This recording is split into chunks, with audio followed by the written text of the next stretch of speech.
Okay, so like day 2 here, Big Seal sitting in here on the middle here. I had Harry Mayes yesterday, the non-player, and now I'm in with one of my guys here now, and I'm sitting in here with Barrett Brooks. Big Seal's now second day filling in here on the middle, man. I love it when you and I get a chance to sit and go back and forth and ping pong stuff because you know, Barrett, we were just telling stories about, you know, the situation on the sidelines with Washington the other night. You're like, man, nobody puts fingers on this and that. I love just taking people behind the curtains. That's kind of what we do. Hey, Sills, man, look at it, man. I mean, his mama's probably watching the game. His mama saw him get poked in the head like that. Come on, man. In front of everybody, you all in front of company, you gonna poke me in front of company like that, bro? Bro, in the locker room, it'd have been chairs moving everywhere, furniture moving. Oh, hey, how bad would that have looked in the locker room, man? That thing would have been a fiasco. You don't do that, man. You just don't do. You don't try a man's manhood like that. That's totally out of order, man. And I think the only reason why I didn't escalate, like we talked about, is because they go way back. Yeah. They're both Alabama boys. Got drafted a year apart, same team. Bruh, that's, you know, that. And then, what you say about the head coach, man, Rivera? I don't know. Exactly. Let it be. Yeah. Hey, these guys will figure it out. All right. Hey, I think we got to start the show off with, you know, the news last night in the passing of John Madden. And I think it's important to know that, and for everyone to know that his football and NFL experience, I should say his NFL experience, really started in Philly. They drafted him. He became acclimated to the NFL. He then would go on and be an iconic coach. People don't realize, because they just know him for the game, that he has the highest win percentage of any NFL coach in the history of the sport for a guy that's won over 100 ball games. His broadcasting legacy, and why I think it's important too, Barrett, is because he kind of showed people in his broadcasting, and then we'll get into the gaming and how important that was for today's generation and people who play Madden, and how important that game is to every NFL guy that's in the league today. Everybody I know, I've played it, and I'm not a gamer kind of guy. I've played Madden. And what I loved about him, and I'll tell my personal experience with him when I was out in the Bay Area, but Barrett, he put a focus on the O-line because he was an O-lineman, and he kind of taught you the game from the inside out. And when you made the All-Madden team, man, bro, that was like making the All-Pro team. When he identified you as one of the best players in the sport, and he would always start with the big hogs, always the big dudes, the defensive guys. Lawrence Taylor was one of his favorites. The Hogs were one of his favorite groups that he had. Those Cowboy O-lines. I mean, he was so instrumental, I think, in teaching America the game. And I also think, too, Barrett, that one of the things that made him so endearing to the fans and to Americans was that he was so easy to listen to, and he talked simple. He didn't try to talk over your head.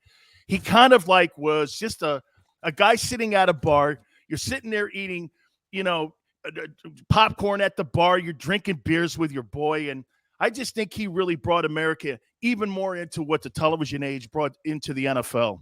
No question. You know, it's funny you say that. You know, a lot of people don't know he got drafted by the Eagles, and he had got hurt his first year, so he was on IR or wherever they called it back then. Yeah. And he would sit back, and just because he knew that that he wasn't going to be playing football, for the rest of his life. He wanted to figure out what it is to be a player that knows everything about the sport.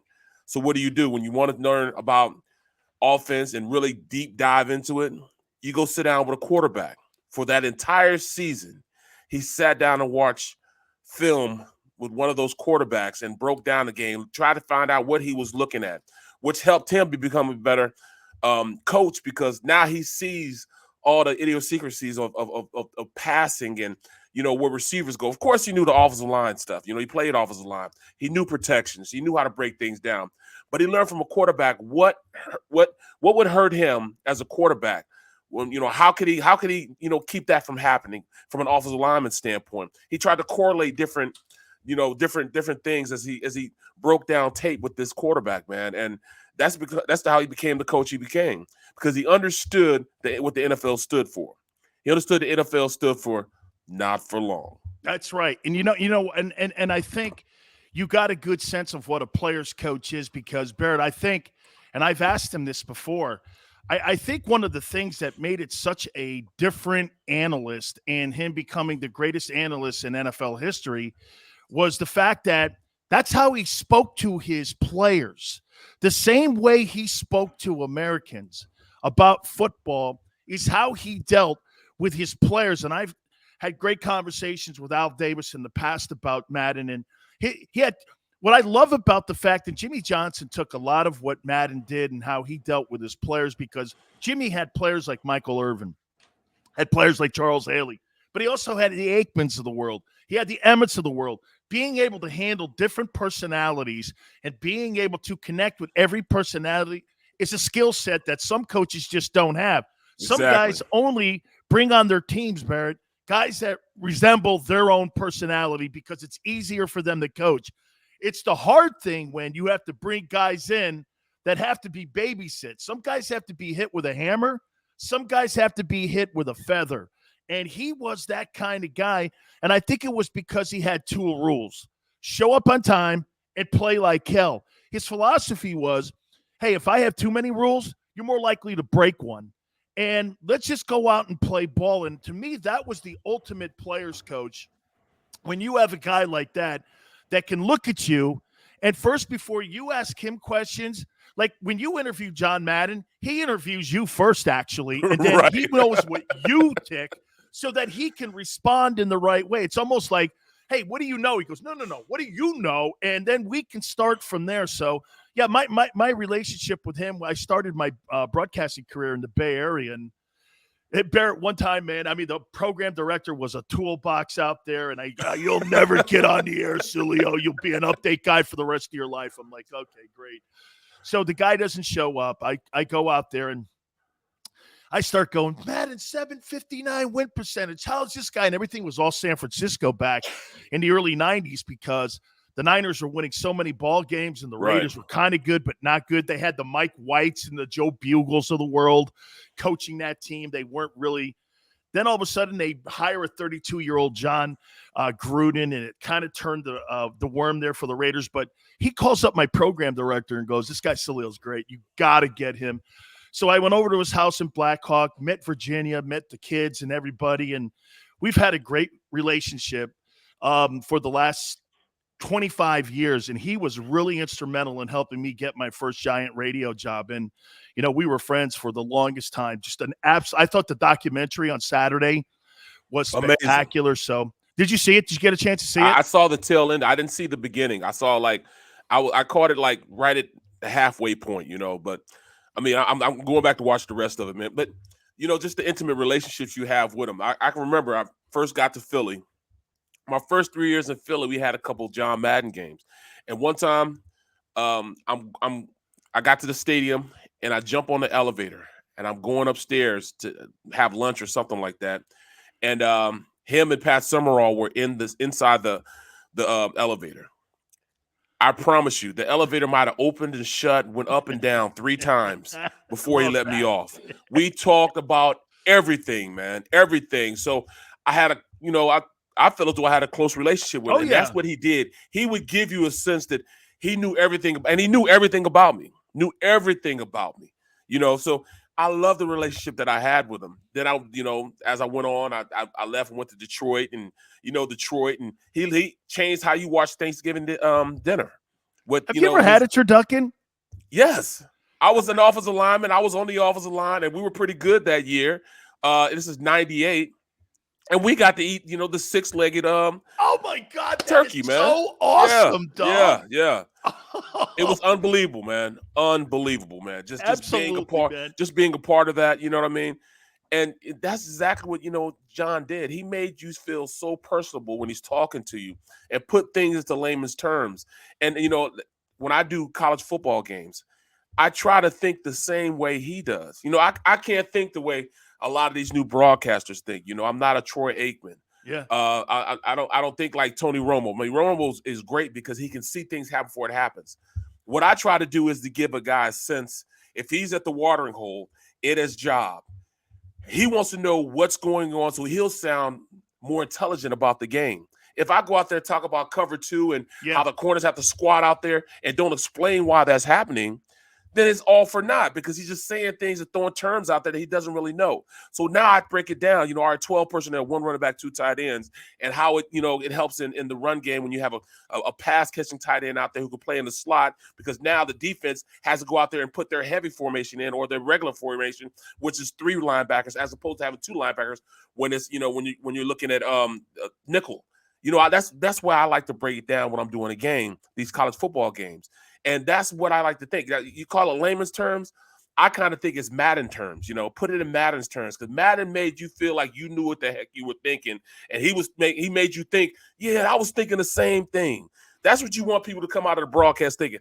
I was thinking the same thing. That's what happened. Exactly. That's what I was thinking too. He just showed me how to say it. And I think that's what people want to hear. And that's what Madden was so great at. Absolutely. My wife's a rugby coach, and, she's like, these kids just don't understand what I'm talking about when I'm telling them that they have to, have a lineup like this. I'm like, did you ask him if you know what you're talking about? And she's like this. I go, look, when somebody comes to me and I first get into the NFL and I didn't even know what a slip scoop was. Yes. I didn't know what that was. And she's like, oh my God, I never thought of it. I go, yeah. Most of your players that you're talking to, especially the new people that you bring on your team, have no idea even how to line up. Okay, exactly. They don't even know 1 technique, 3 technique, 2 technique, head up. They have no idea what you're talking about. So you've got to fundamentally put that in as a listener when someone's listening to you, Barrett. When you go like this, what's an underfront? Trying to slip the guy. Yeah. 90% of the nation has no idea what you're talking about. Exactly. All right, let's get into, hey, man, who would have thought, right, 13 days ago, we're sitting here talking now that the Eagles are 8-7 here. And wow. This has been an incredible turnaround since the beginning of the season. They've won now 6 of their last 8 ball games, and how they've taken care of business here. And let me ask you here, what have you been and who have you been more impressed with so far in what this turnaround has been about? Nick Sirianni, Jalen Hurts, Howie Roseman, Jonathan Gannon. Is it anybody? Fill in the blank here and what you think has been the biggest turnaround and who really is the catalyst to this thing. Because if you look at what they've done here, I mean, I've got some numbers down here.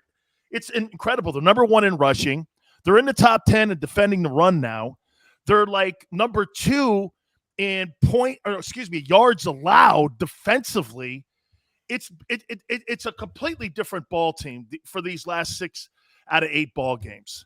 You know what? I have to give the majority of it to Nick Sirianni. You have to give it to Nick Sirianni because I feel as though if you have a bunch of players and all these players are graded wearing green and you only have a couple wearing black, if you keep trying to run something that's black, you're totally you're totally taken away from what the guys that they're doing in green, who are the majority of what you want to be successful with. And I think that's the biggest thing. He understood that his offensive line is a good offensive line if he's allowing them to run block. You continue to try to pass block with this offensive line, it's only going to hit yourself in the head. You're just not going to be able to have some success because they're not as good at that. Then when you have a quarterback who understands, how to be an intangible, not necessarily a quarterback, but to be an intangible, then you have to make that his sense of who he is flourish more. What I mean by intangible, he's not going to be a guy that's going to throw a 9-route perfect going to drop right into your hands unless he has some help doing it. He has that capability, but you have to pull it out of him. And that's what he's doing. He's pulling out of Jalen Hurts what he's good at. He's giving him an opportunity to run the offense in a way in which, all right, if we want to push the ball down the field, we can run play action. But the only way we can run play action is if we run the ball. We run the ball, so now the defense has to look at it 2 ways. I can't just pin my ears back and rush the passer. I have to first try to stop the run, then convert to to pass rushing moves. And that's a big difference on how they were doing it at first.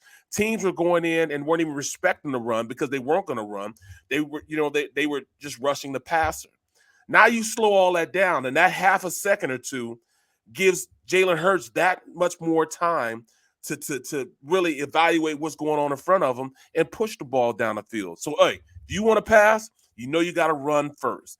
It's going back and almost being old school football, like I saw with the Dallas teams, like I saw with even the 49er teams. You had Tom Rathman, guys like that, Roger Craig running the rock. And that opened up that West Coast offense where you saw Dwight Clark being good. You see Jerry Rice being good because they were able to run the ball successfully. Those guys, what's the center name? Sopa? Or, I forget his name. Jesse Sapolo.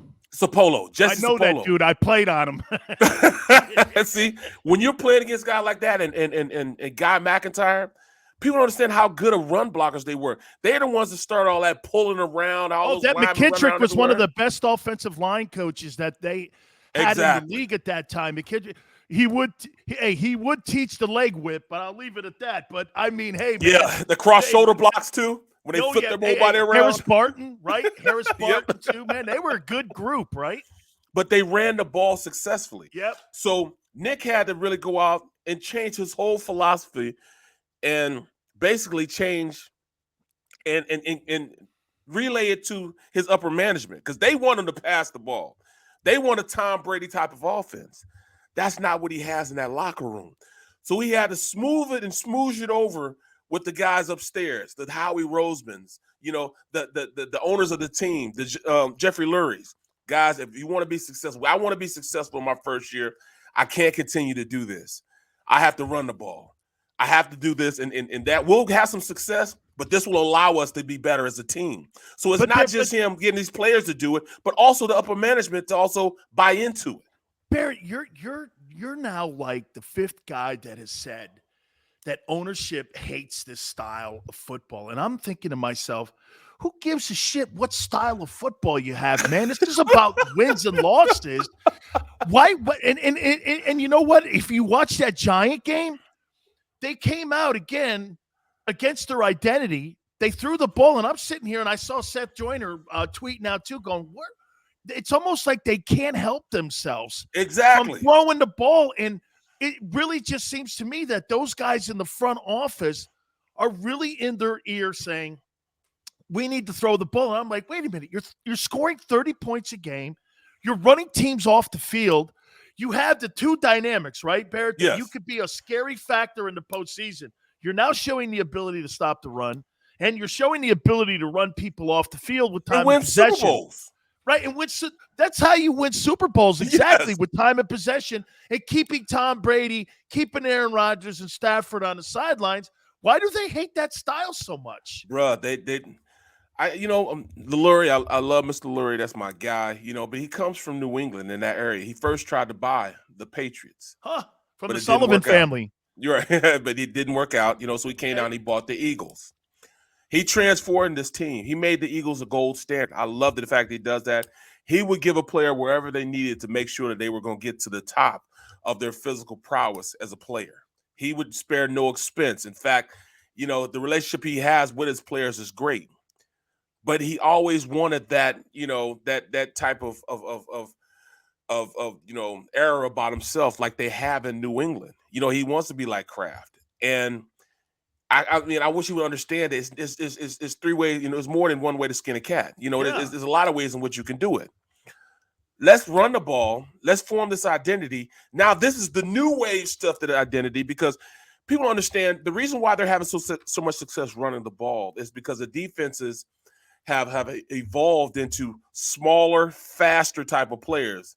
Big Seals, I don't know if you could have played back then, because now all the defensive linemen are like linebackers. They're the linebacker size. Defensive ends are like linebacker size. No doubt, man. I was 320 pounds. I don't know if we got them dudes in there unless they're playing nose, and I don't see a nose in there any longer. Like the old Vince Wilfords. What happened to the Saraguses? Yeah, Wolford, Saragusa, guys like that. Guys. Casey Hampton. Yeah. So it evolved to you needed guys that could go out there and handle these spread offenses. Everybody wanted 4 wide receivers, 11 personnel, or 4 wide receivers out there.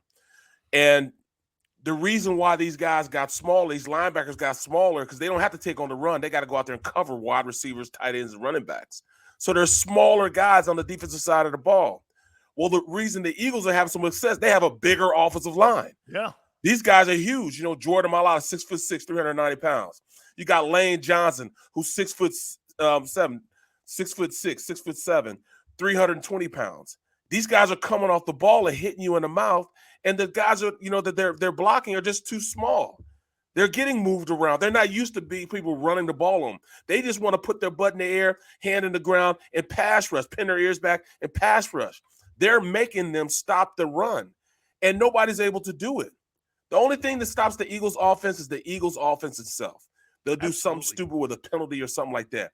Nobody is built well enough or big enough to stop those guys coming off the balls, double teaming. I mean, every time you do it, you can at least get 3 or 4 yards. You do that 3 times, that's a first down. And that's the reality that the Eagles have to keep embracing, that you can run the ball 3 times consistently and you can have a first down. You can go all the way down the field. That's why I won the Super Bowl. I won it in Super Bowl 40. We knew if we gave the ball to Jerome Bettis 3 times in a row, it was going to be a first down. That's a luxury there, man. And we could stop the run our defense, your top defenses. That's how you win Super Bowls. That's how you go out there consistently. Time possession, keeping them guys off the field. Keep the prima donnas off the field, and you can win games, man. And once they take to it solidly, as opposed to right now going out and, you know, all right, we're going to try this out first, and if it doesn't work, we'll get back to what we do best. No, just do what you do best. Erase all doubt from these guys' minds, from the other opposing team's minds.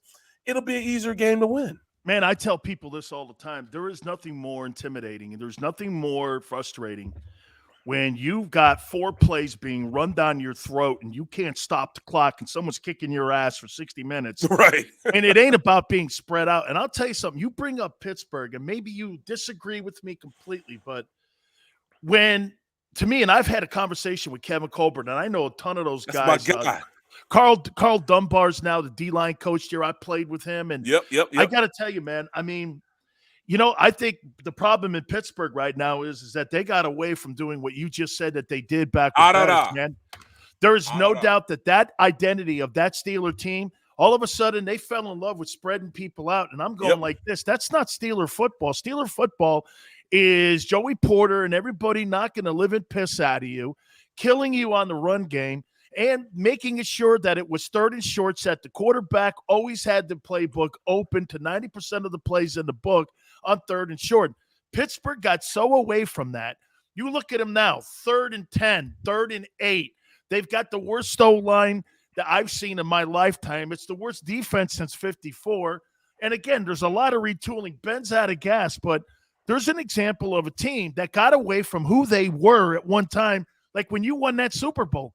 Pittsburgh doesn't – I don't recognize the Steelers now because they didn't embrace that identity. They kind of want to do what the Eagles want to do. They want to throw the ball down the field, 500 yards offense, and that's why you're sitting here looking at Mike Tomlin's postseason record over the last 7 years, and you're like, not that impressive because they're getting bounced because, like you said, you can't just turn around and give it to Bettis, keep that dude on the sideline, and run people off the field.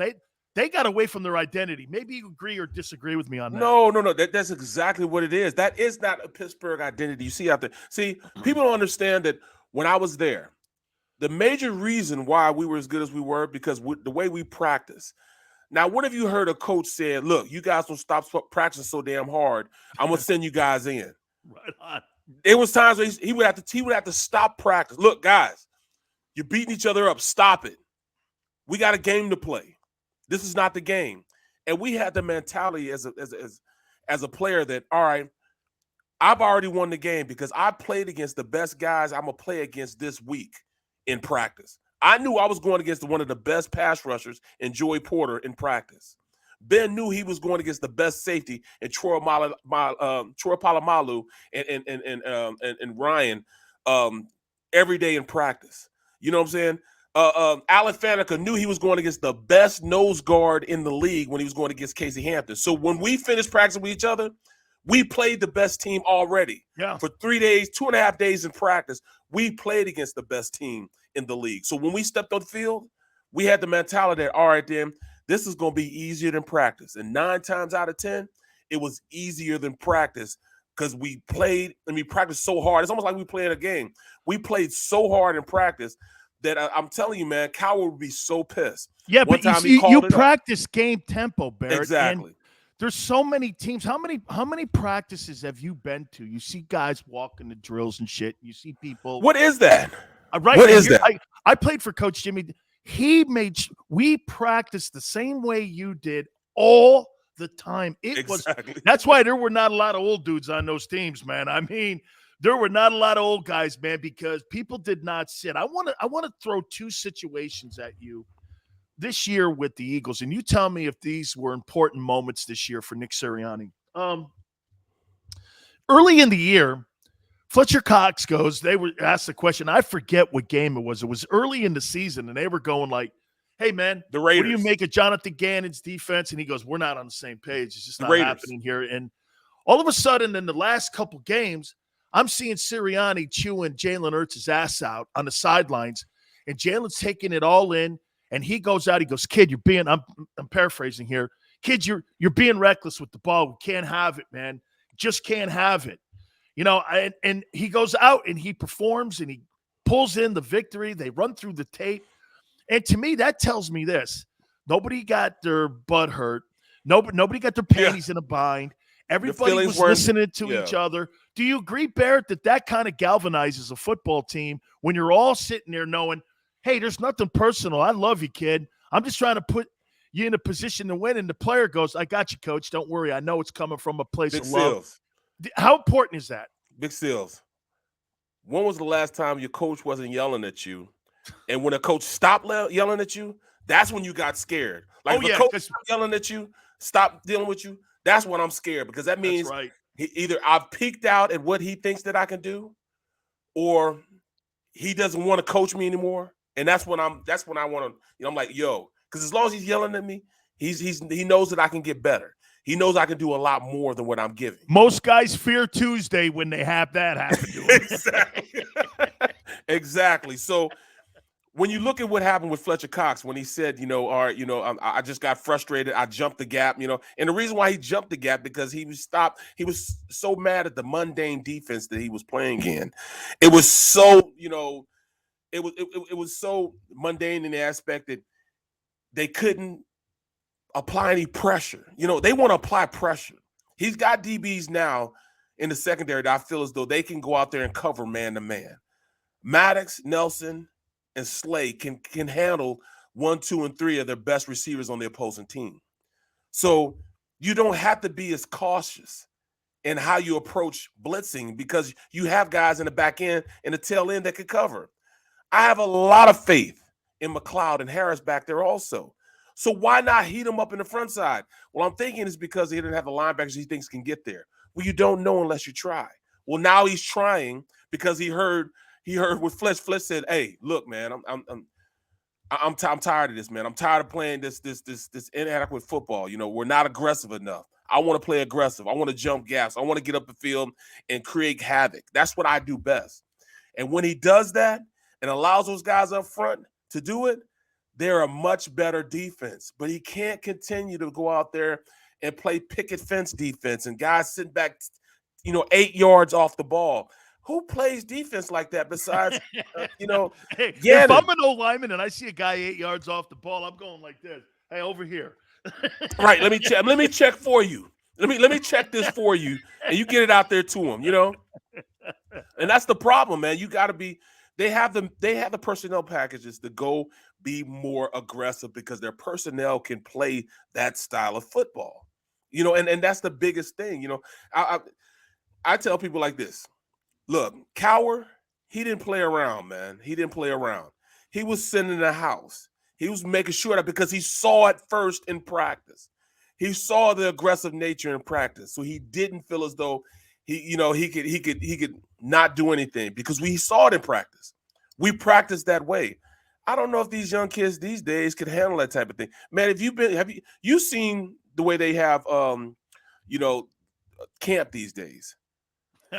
If they had camp like that Country when I was club. playing, I'd have played 25 years. Hey, I'd still be playing now. Hey, Barrett, we used to have our camp for the Cowboys out at Thousand Oaks in California, right? The Cowboys, right? So Jimmy's first year, his first camp, and you got to remember, he's coming from Miami, where it's like, the weather Scorching, in September. yes. I look today. I told my wife yesterday, I don't know how these guys do this, man. There's no way. I don't know how I lasted 3 years down there, and then a couple years with the bucket. I have no idea. We got out to Thousand Oaks, winds blowing, coming off the mountains. Jimmy goes, "This is it." That was the last year they were in Thousand Oaks. That was not going to happen, man. He just was like, no way, man. And then I covered the Chargers for a bit, Southern California. I show up to a Mike McCoy camp, and I'm walking around this Mike McCoy's camp, and I'm going, by the way, Sirianni's on that staff too, by the way. Okay, he's a wide receiver coach. And I'm going like this. I go, so these guys are walking around like this and going to next drills. Hey, whistle blows. They go over. They do 9-on-7. They go over. They have a couple I'm going like, man, football's changed a lot, dog, man. Because, man, I remember I did 3 when I had Ray Perkins. We did 3-a-days. Wow. And, hey, 3-a-days at Pepin Rouge Stadium. I'm down in Tampa, and I'm telling you, man, I'm sweating my baguettes off, and I'm just going like, I don't know if I'm going to make it, man. Bro, my first year at camp, man, I get to camp. First of all, we're there a week earlier because rookies had to be there a week earlier. Yep. And selected veterans that are on that are right on the edge of being cut. So we get there, we're pounding out 2-a-days for a week before the vets got there. The vets come there, and we got 5 more weeks of camp. We're in Westchester, where their field was, where we practiced in. It was down in the middle of a cavern, it's in this valley thing, and it's so hot, and you can see the waves of heat going up, and it was just muggy in there. It was the worst thing I've been a part of my life, man. It was just crazy, man. I mean, some of the stories I can remember from my rookie year, man, it's crazy. One story in particular, I had 2 great running backs. I had Ricky Waters, I had Charlie Garner. Well, we're going through practice, and Ricky's getting we have during our sessions, we run 12 plays. Well, on those 12 plays, if they have 8 runs, Ricky would take 7 of the runs, and Charlie would take 1 run. So we go through this. We go through 2 days. Charlie's getting pissed off. So we get through practice. We're about a quarter of a way until we're done. They tell Charlie, go in there and run this play. I said, nah, man, nuh-uh. Charlie going to get to no, man. He takes his helmet off, walks to the other field, and sits on top of his helmet. And like, Charlie, man, no, I'm not doing it. Stop begging me. Because the running back coach was Dick. Stop begging me, Dick. Dick, stop begging me. You tell that MF to go take all the plays. He gets all the run plays anyways. You give me 1 run play, let him take that 1 run play also. Tell him take the rest of practice. I'm done for the day. And sat there. I'm like, is this the league? And he sat right there, didn't do nothing for the rest of practice, and took his helmet off and jogged into the locker room, bro.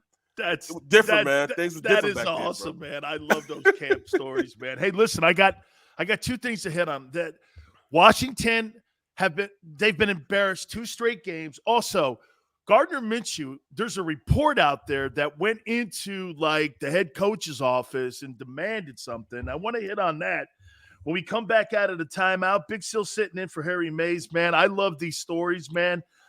It is a football Wednesday here with my man Barrett Brooks. You keep it right here on The Middle. This is Joe Krause of Krause's Coats, inviting you to donate a slightly worn coat or jacket and help veterans stay warm this winter. Go to Krause's Coats on Facebook to help those who've served. Have a happy holiday.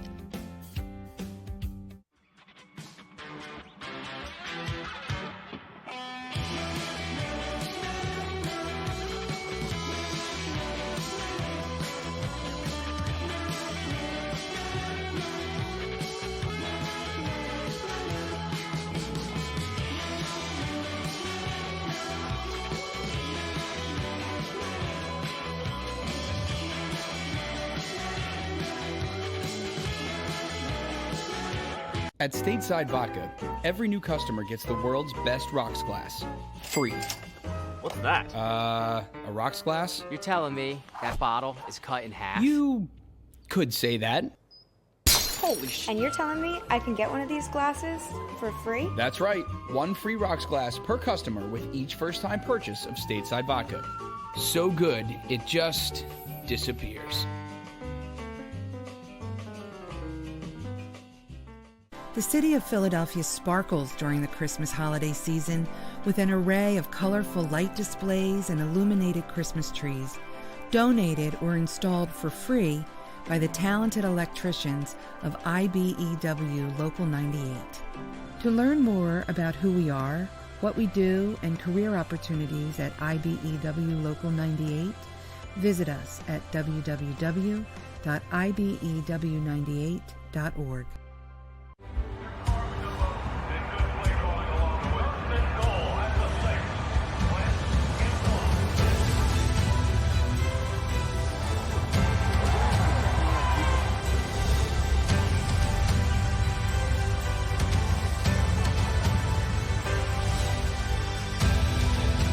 Field of life, First Trust Bank is there for you.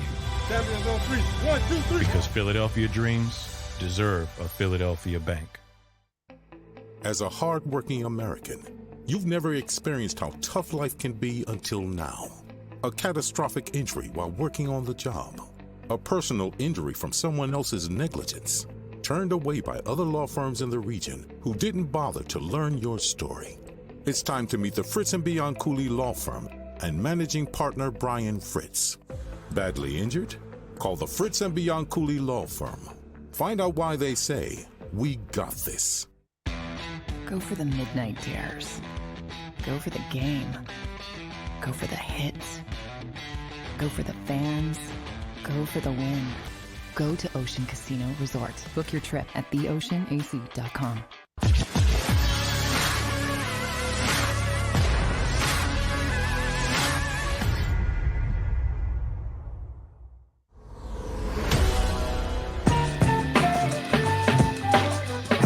Special edition of The Middle with Big Sills sitting in for Harry Mayes here with my guy Barrett Brooks. Man, love talking these stories here. Let me ask you right out of the gate here. Has Jalen Hurts passed the audition for you? You fill in the blank on what that means. Yes, Jalen Hurts has passed the audition. He's growing as a quarterback. He's gotten better every single step of the way this season. You give him an opportunity, he takes that opportunity and he runs with it. He is, to me, a starting QB in this league. He's the starting QB for the Eagles from this point on. We're acting like, that every quarterback has to be a Tom Brady or Patrick Mahomes or an Allen. Those type of guys come few and far between. So when you have a good quarterback, take advantage of what that quarterback brings to the table and run with it. Build around him. The Eagles have 3 first-round picks next year. Give him an opportunity to build a team around him. You don't have to worry about him not being successful. He's going to play well. He's going to play successful. He's better than half the quarterbacks in the league right now at this point anyways. He's a lot better than all the rookies that are playing at this point anyways. I take him over Mayfield hands down. All day. And that guy was the number 1 pick in the draft. I take him all day, right? So, you're talking about a guy that has intangibles, and everybody's like, well, we're talking about quarterback. Why can't we just talk about quarterback? Yes, we're talking about quarterback. Quarterbacks are there to win. That is their sole purpose, is to find a way to win, whether it's passing, whether it's running, whether it's doing both. You have to be skilled enough and have an offense that brings out that skill set in him. You're not going to put Baker Mayfield in Tom Brady's offense, but you're not going to put Tom Brady in Baker Mayfield's offense. It's how you build your team around what players you have around you is what makes you successful. You can have coaches come in from the West Coast offense and come in and try to come with an air raid offense, and they just won't be able to react. They won't be able to play because you have to learn the guys that are around you. And that's exactly what this Eagles team is doing. That's what Nick Sirianni is doing. That's why I got to take my hat off to him. I'm not worried about Howie Roseman and who he brings in. Sirianni has shown the capacity to take whatever around him, mold them, and put out a product that's successful, a product that can win. And that's why I said Nick Sirianni has to get most of why this team is going in the direction that it's going right now. How about this too, Barrett? I mean, I wonder what level that is, though, on passing the audition. And I say this to you because you know how personnel people work. They'll look you one thing in the face and tell you whatever you want to hear. You're our guy. We love you to death. But do you think this is the type of organization? You give me the history here. Do they run dual track options? And what I mean by dual track options are, hey, I love the kid, man. He is our guy. He's turned out to be actually. Remember when they drafted him at the second pick and they even moved up to get him? I went like this. That is not a number 2 pick. There is no way. Now I'm doing this. You put him in this year's draft, he's a first rounder, maybe bottom half of the first round, top 20. Yep. I mean, this guy's he's actually elevated his equity in the league from being that number 2. But I would say this. Do you still think with all the assets they have, with all the cap space they have, that if it does come up where all of a sudden, I don't know how attractive it's going to be with Howie in the front office and also with the lack of veteran wide receivers for a veteran quarterback to want to come in here. I think the offensive line is more intriguing for a veteran quarterback to want to come in here than, say, New York. New York's got a train wreck of an O-line. I think that's going to be important for a quarterback that's somebody like a Russell Wilson, somebody like a Deshaun Watson. Do you think they entertain that, or do they go the way of what the Patriots did and what Seattle did? Remember, when they built that dynasty in New England, they were doing it off a 6th-round contract of Brady.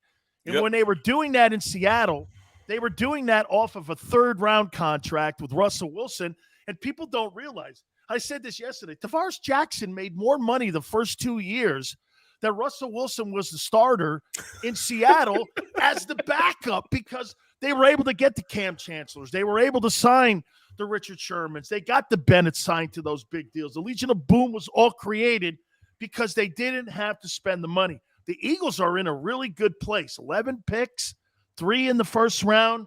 You can go and get yourself depth in your defense, linebackers, edge rusher, maybe a free or strong safety and free agency. I don't know. I mean, do you think they're still going to entertain that? Or do you think they're going to look at it and go, hey, look, we're good right now with what we have at quarterback? Bro, you hit it on the head.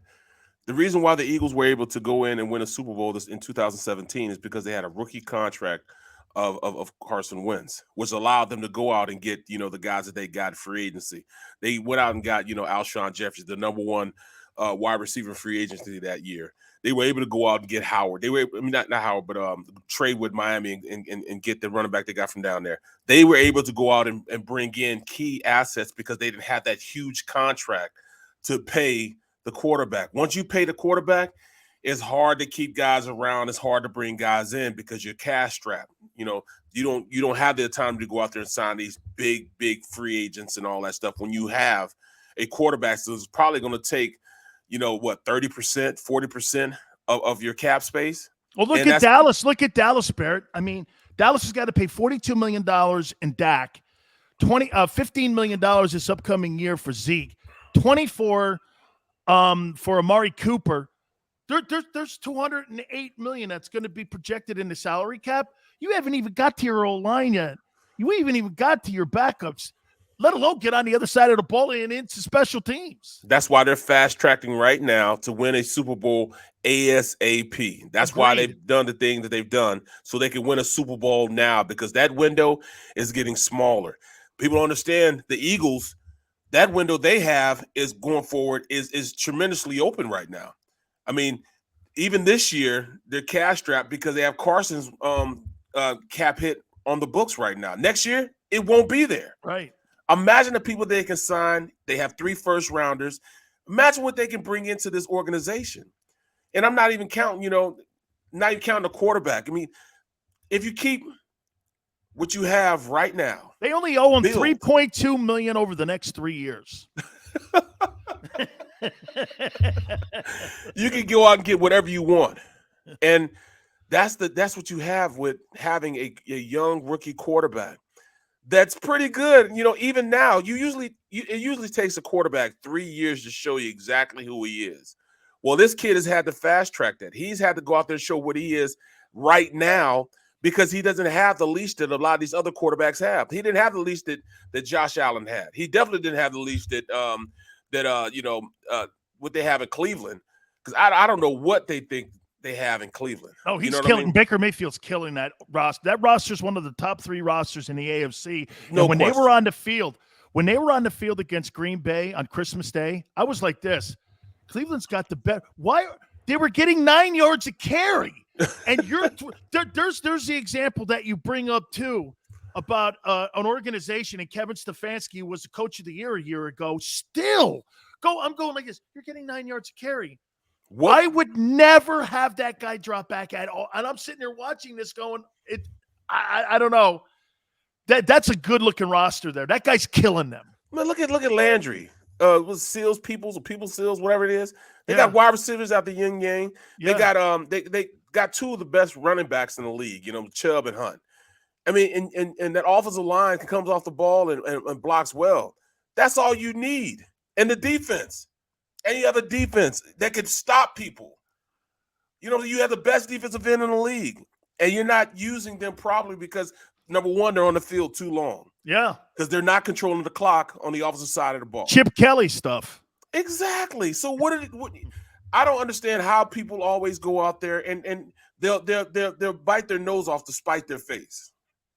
Come Absolutely, on, man. So let's go over to, has Sirianni passed the audition for you? Has it been an upgrade, or is it different than what? And by the way, we'll hit on Doug Peterson in Washington. I said we'd talk about Washington too, but Doug Peterson looks like he's going to have an interview now with Jacksonville, some other NFL teams too. Looks like Chicago is going to be also in the mix here. But Sirianni, has it been an upgrade in your opinion at the head coaching position? Was Howie right here also? No, it wasn't an upgrade. Okay. I won't say it's an upgrade. Well, yeah. What exactly is Nick Sirianni compared to what we had with Doug Peterson? Well, Doug had already learned. Doug had already learned that his team, it wasn't his team, so he had to leave. It wasn't a team that they felt as though he built. The front office felt that that's his team, and they could just plug and play whoever they want. Now, right now, it's showing, yes, they probably can plug and play with the system that they have. Think Sirianni's a better plug-in with the front office than what Doug is to the front office? Right, yes. Because Peterson had a lot to do with that roster and coaching those guys, but the front office felt as though they made Peterson who he is. You know what I mean? Yeah. And all the stuff that he had to go out there and do, I wouldn't want to do that either, man. I mean, meeting with ownership on Tuesday or Wednesday, whatever it was, and having to go to the front office and explain why you just beat a Green Bay team in Green Bay. Do you believe what Seth says, that he told them to pound rocks? Oh yeah. There's no question about that. That's exactly what happened. I learned that from both of you. I learned that from both of you then, that he walked in that meeting when they were trying to talk about his coaching staff, and he just said, "Kiss my ass, I'm out of here." Out of line. That's exactly what it was. Okay. He had to take their foot off his neck and say, "Look, man, I'm out. I can't do this anymore." So that's why, it's a very arrogant staff there. It's a very arrogant, owner, and that just becomes with being an owner and becomes with Howie Roseman. He built himself. You know what I mean? He took it and from his basement where he was going out and drafting salary cap and all that stuff in his basement. He feels like he's a self-made GM. So if you really believe that that's who you are, then I understand how you feel in the way you feel. But what you don't know is on that field is a lot different from being up in that office. What you see on that field is a relationship. It's not a relationship with the front office. That's a relationship between coaches and players. And that's one thing that I don't think that, any ownership or any GM could really facilitate unless you've been there before. It's hard to go out there and think like a player if you haven't been a player. Same vice versa. It's hard to be the player and think like an owner if you haven't been an owner or a GM before. But you still have to understand those relationships have to be worked. They have to be kindled every day. You have to make sure that those guys out there believe in what you're saying and what you're doing. And that's the biggest thing I see with Nick Sirianni. When he got to talk about planting damn flowers and all that stuff, you see who came to bat for him. His squad came to bat for him. Yeah. And that's what you want. Your squad comes to bat for you. We knew what he was talking about, but everybody else thought it was rhetoric. No, I knew what I knew exactly what he was saying. You just can't say it. He's just not one of those guys that media savvy right now. He's learning as he's going. He's being lifted as he's climbing. But at the end of the day, he's shown to these guys that he can make them better as players, and he's shown to them that he keeps it 100 with them, and everybody in that squad will fight for him because of it. Yeah, and let me throw this at you here too. You know, with Howie, I wonder how much of what happened with the Chip Kelly regime, how much that has made him more hands-on. And here, let me go here. From what I understand from people that were telling me, they moved that dude to the broom closet. This guy had a big old office and stuff. They moved his ass like to the broom closet. This guy had like no say, nothing. It was all Chip, big office and everything. And when he got moved out of that role, I guess they gave him some other role or this or that. And then when all of a sudden people started realizing it ain't happening with Chip, all of a sudden Howie said, I'm going to have more control of everything here. Coaches hires, player roster, hell, maybe even how you're going to approach a particular team every week or what have you. We're going to go down this line here. I wonder how that experience has made it so that it became really adversarial between Doug Peterson and with Howie, because he was not going to have it happen again to him like he had it happen to him with Chip Kelly. He was not going to be pushed to the broom closet. And I wonder if that whole thing was facilitated. You can actually say it could be facilitated by the owner because he gave complete control to Chip. He was one of the hottest commodities out there. I know the Buccaneers were trying to get him a few years previous, and him being able to try to go down there and be the new Bucs coach after John Gruden, and he kind of passed on it. I think it was Raheem Morris that they were going to give him the job after they fired Raheem. And so I'm just wondering how that whole dynamic worked with Howie, and Howie has a footprint in almost every single thing, which can and cannot be a good thing sometimes or a good thing sometimes. But is that dynamic? Am I right when I'm putting those tea leaves together here? Yeah, because they put Howie, like you said, in the back office, and that's because Chip was paranoid. Chip, how does the lunch lady not like you? I mean, the lunch lady didn't even like him. You know what I'm saying? You know, that was that bad. He wouldn't speak to the lunch lady, man. So he was an idiot savant. You know what I mean? That's about it. Yeah, man, that's terrible. Yeah, man. But he just doesn't have a relationship with people. He's not a people person. But Howie, the owner had kept him around because he and Howie, are close. You know what I'm saying? And it goes back to Joe Banner, right? All those guys are all connected somehow. Exactly. So when you look at it, how he approached the situation after that, he wanted his hands in every single thing in the organization. It's from player development, not just picking out the players, but also in player development. So that's why he has a lot to do with, the people are saying, well, he shouldn't have a say in, the 46-man roster on game day. I think Howie really wants that say also. Yeah. And that's kind of tough, man, when you're asking a coach to allow your GM to pick your 46 guys you're going to battle with. I have a huge problem on game day. Right. You're not down in practice every day. You're not in the meeting room all these hours. Barrett, I have a problem with him picking my coaching staff. Too. Come on, man. Are you kidding me? You're telling the guy he can't go out and pick guys that he's going to be sitting there, blood, sweat, and tears, countless hours at night, being around these guys 24/7, and he can't pick who he wants in his organization. That's why Peterson was like, Doug was like, I'm out. You want to pick guys for me? No, I can see you saying, you want this guy to play and this guy. No, you can't pick the guys that I'm going to go to war with every single night, breaking down film, coming up with game plans to make these guys better. No, I need the autonomy to have at least a little bit of that to say so. And that's why Doug would say, I'm out. He shot him a deuce. Can I tell you that here, let me do this in a professional way here with what Frank Reich told me. See, I think Frank Reich was the buffer between Doug and the front office. And I think it was Frank that kept everything kind of cool and calm in the building. And I think they got and had a working relationship because Frank knew how to deal with Howie and the owner. And I had a conversation with Frank, and I asked him, I go, how did Sirianni get the job? He goes, well, I told him this. if you want to win in Philly, you've got to make those guys and those two people part of the process. You know, Jimmy Johnson told me something. He wished that he had done something, Barrett, his time in Dallas. He goes, you know, if I had to do it all over again, I would have made Jerry more inclusive into what we were doing so that he could play with more with his toy.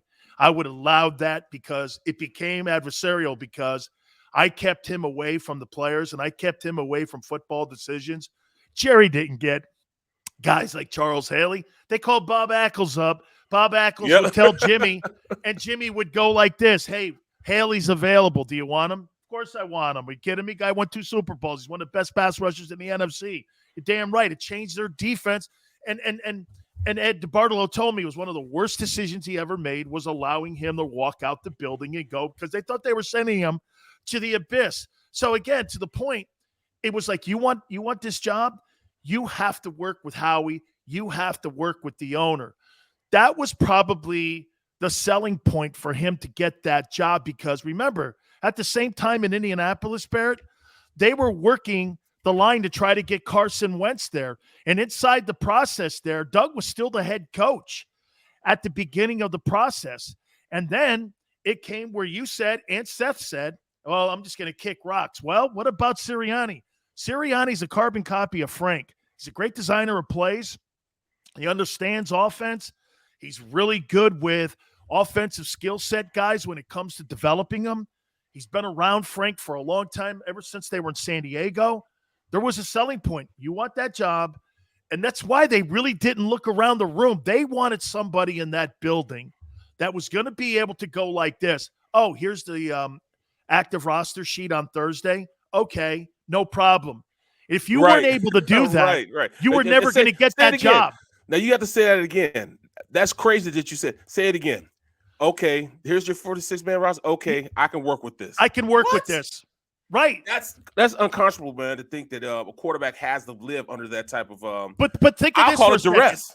But think of this for a second. I wonder how much of that was just theater in the building to make those guys feel good about themselves. But then again, I watched some of the game plan and I watched some of the situational play calling, and it makes me wonder, Barrett, that to me it looks like the influence sometimes of the front office when they're throwing the ball when they shouldn't be, when they're down in the red zone, and some of that situational play calling is to appease those guys. And then all of a sudden, what are they doing?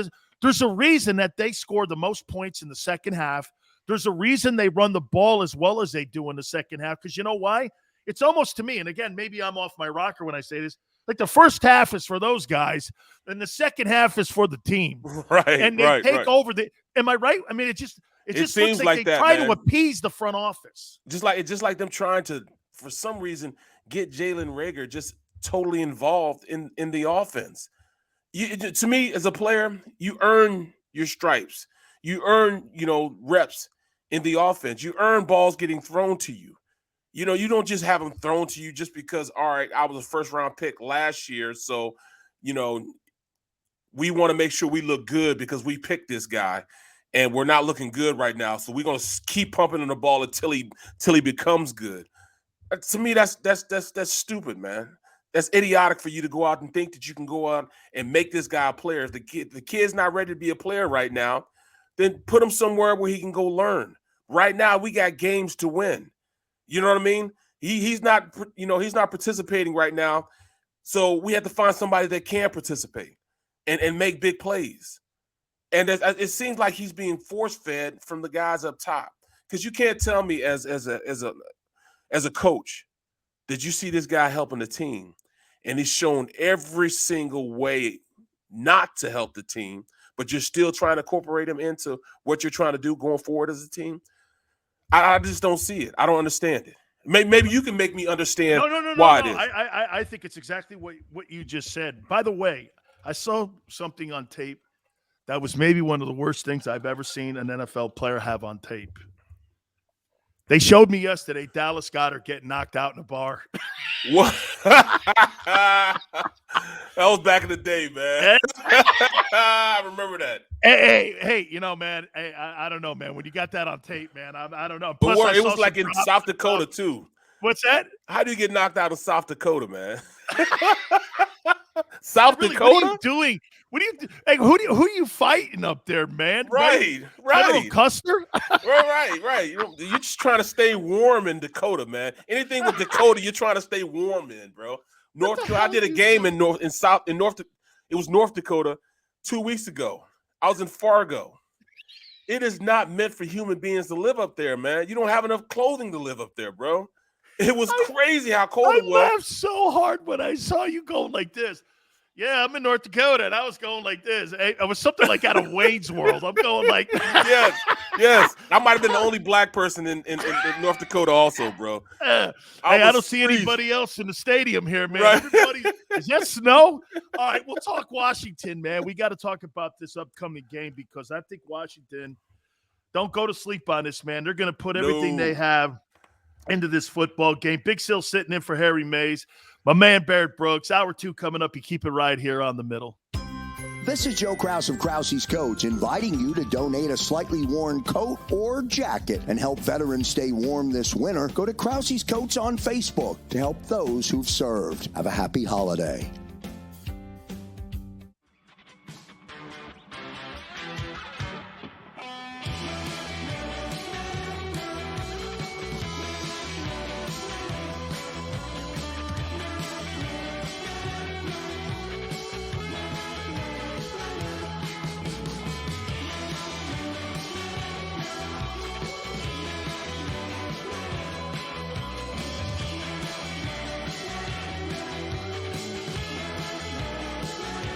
At Stateside Vodka, every new customer gets the world's best rocks glass, free.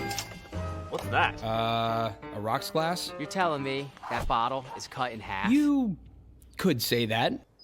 Holy shit. And you're telling me I can get one of these glasses for free? That's right. One free rocks glass per customer with each first-time purchase of Stateside Vodka. So good, it just disappears. The city of Philadelphia sparkles during the Christmas holiday season with an array of colorful light displays and illuminated Christmas trees, donated or installed for free by the talented electricians of IBEW Local 98. To learn more about who we are, what we do, and career opportunities at IBEW Local 98, visit us at www.ibew98.org.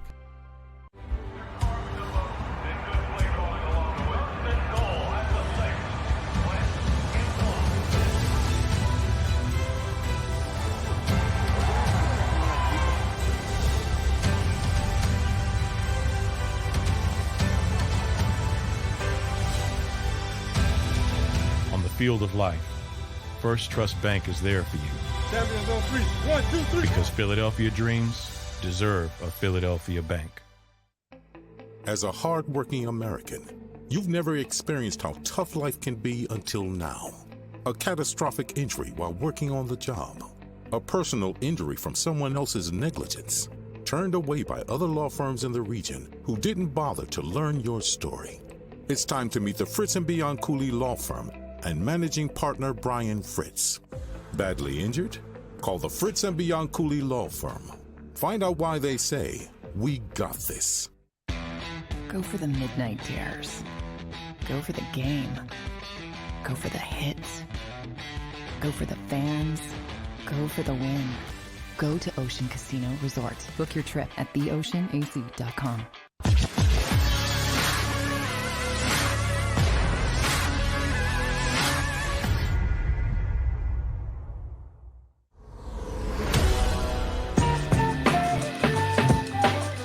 Hour 2, The Middle. Dan Sileo in for Harry Mayes, here with Barrett Brooks.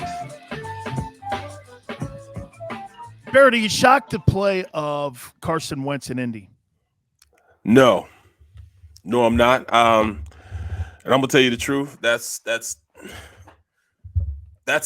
how you have to play Carson. Carson, you talk about being dynamic. Carson's not a dynamic quarterback, bro, and he hasn't been dynamic this year.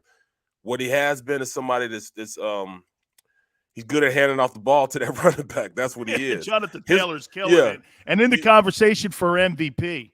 Oh, and by the way, I've been told by people in Philly that I have to call him Fredo Wentz You're nothing to me. When our mother shows up in Philly, I want to know so I won't be here. I don't want you at the casinos. I don't want you anywhere. I don't want to know anything from you. I'm going to sleep. Xander tells me I'm going to bed until you stop talking about him. So that I have to call him Fredo. So when I reference him, it's Fredo Wentz. Right. It's crazy, man. He just wasn't made for Philadelphia football, man. He's not a guy that can live in this type of environment. Isn't he's that crazy. Not built. Some guys fit. Yeah. Like Roethlisberger fits in Pittsburgh. Yes. Eli had the personality for New York and to play in New York. And Phillip Rivers was great. He was coached by his dad. He was great with an organization that I think the Spanos family is just not really one of the better organizations in football. And it shows sometimes with the inability on special teams to spend money. They just are cheap. Mm-hmm. And I thought that he dealt with that. He was always a good camper. But, Mike Quick said this as a reference to Wentz. I said, if a coach got on Wentz's ass the same way they get on Jalen Hurts' ass, he goes, oh, he would have melted it. And by the way, for the record, the Eagles don't win a game where they're down 10 and come back and win with Carson Wentz. Is that fair? Dude, I see the stream talking, about Carson. Look at his numbers. You say what'd you say about his numbers? Right now, he's on pace right now to have 30 touchdowns this year. He's at 29 touchdowns, 7 interceptions. He's around 96 quarterback rating. He's going to be around 4,000, 3,800 passing yards. He's got a Pro Bowl year going. I think they're winning in spite of him. And I know it's just me just hating, bro. It has nothing to do with those numbers. Do you hate the personality and how he controls the team? I do. Okay. I don't like the fact that he really gave up on the organization. He gave up on the people. He gave up on the fans here because he couldn't adapt, man. He couldn't go out there and play in this environment. You know what I'm saying? And he really wasn't a Philadelphian, man. You think he really divided the locker room? There's no question about that.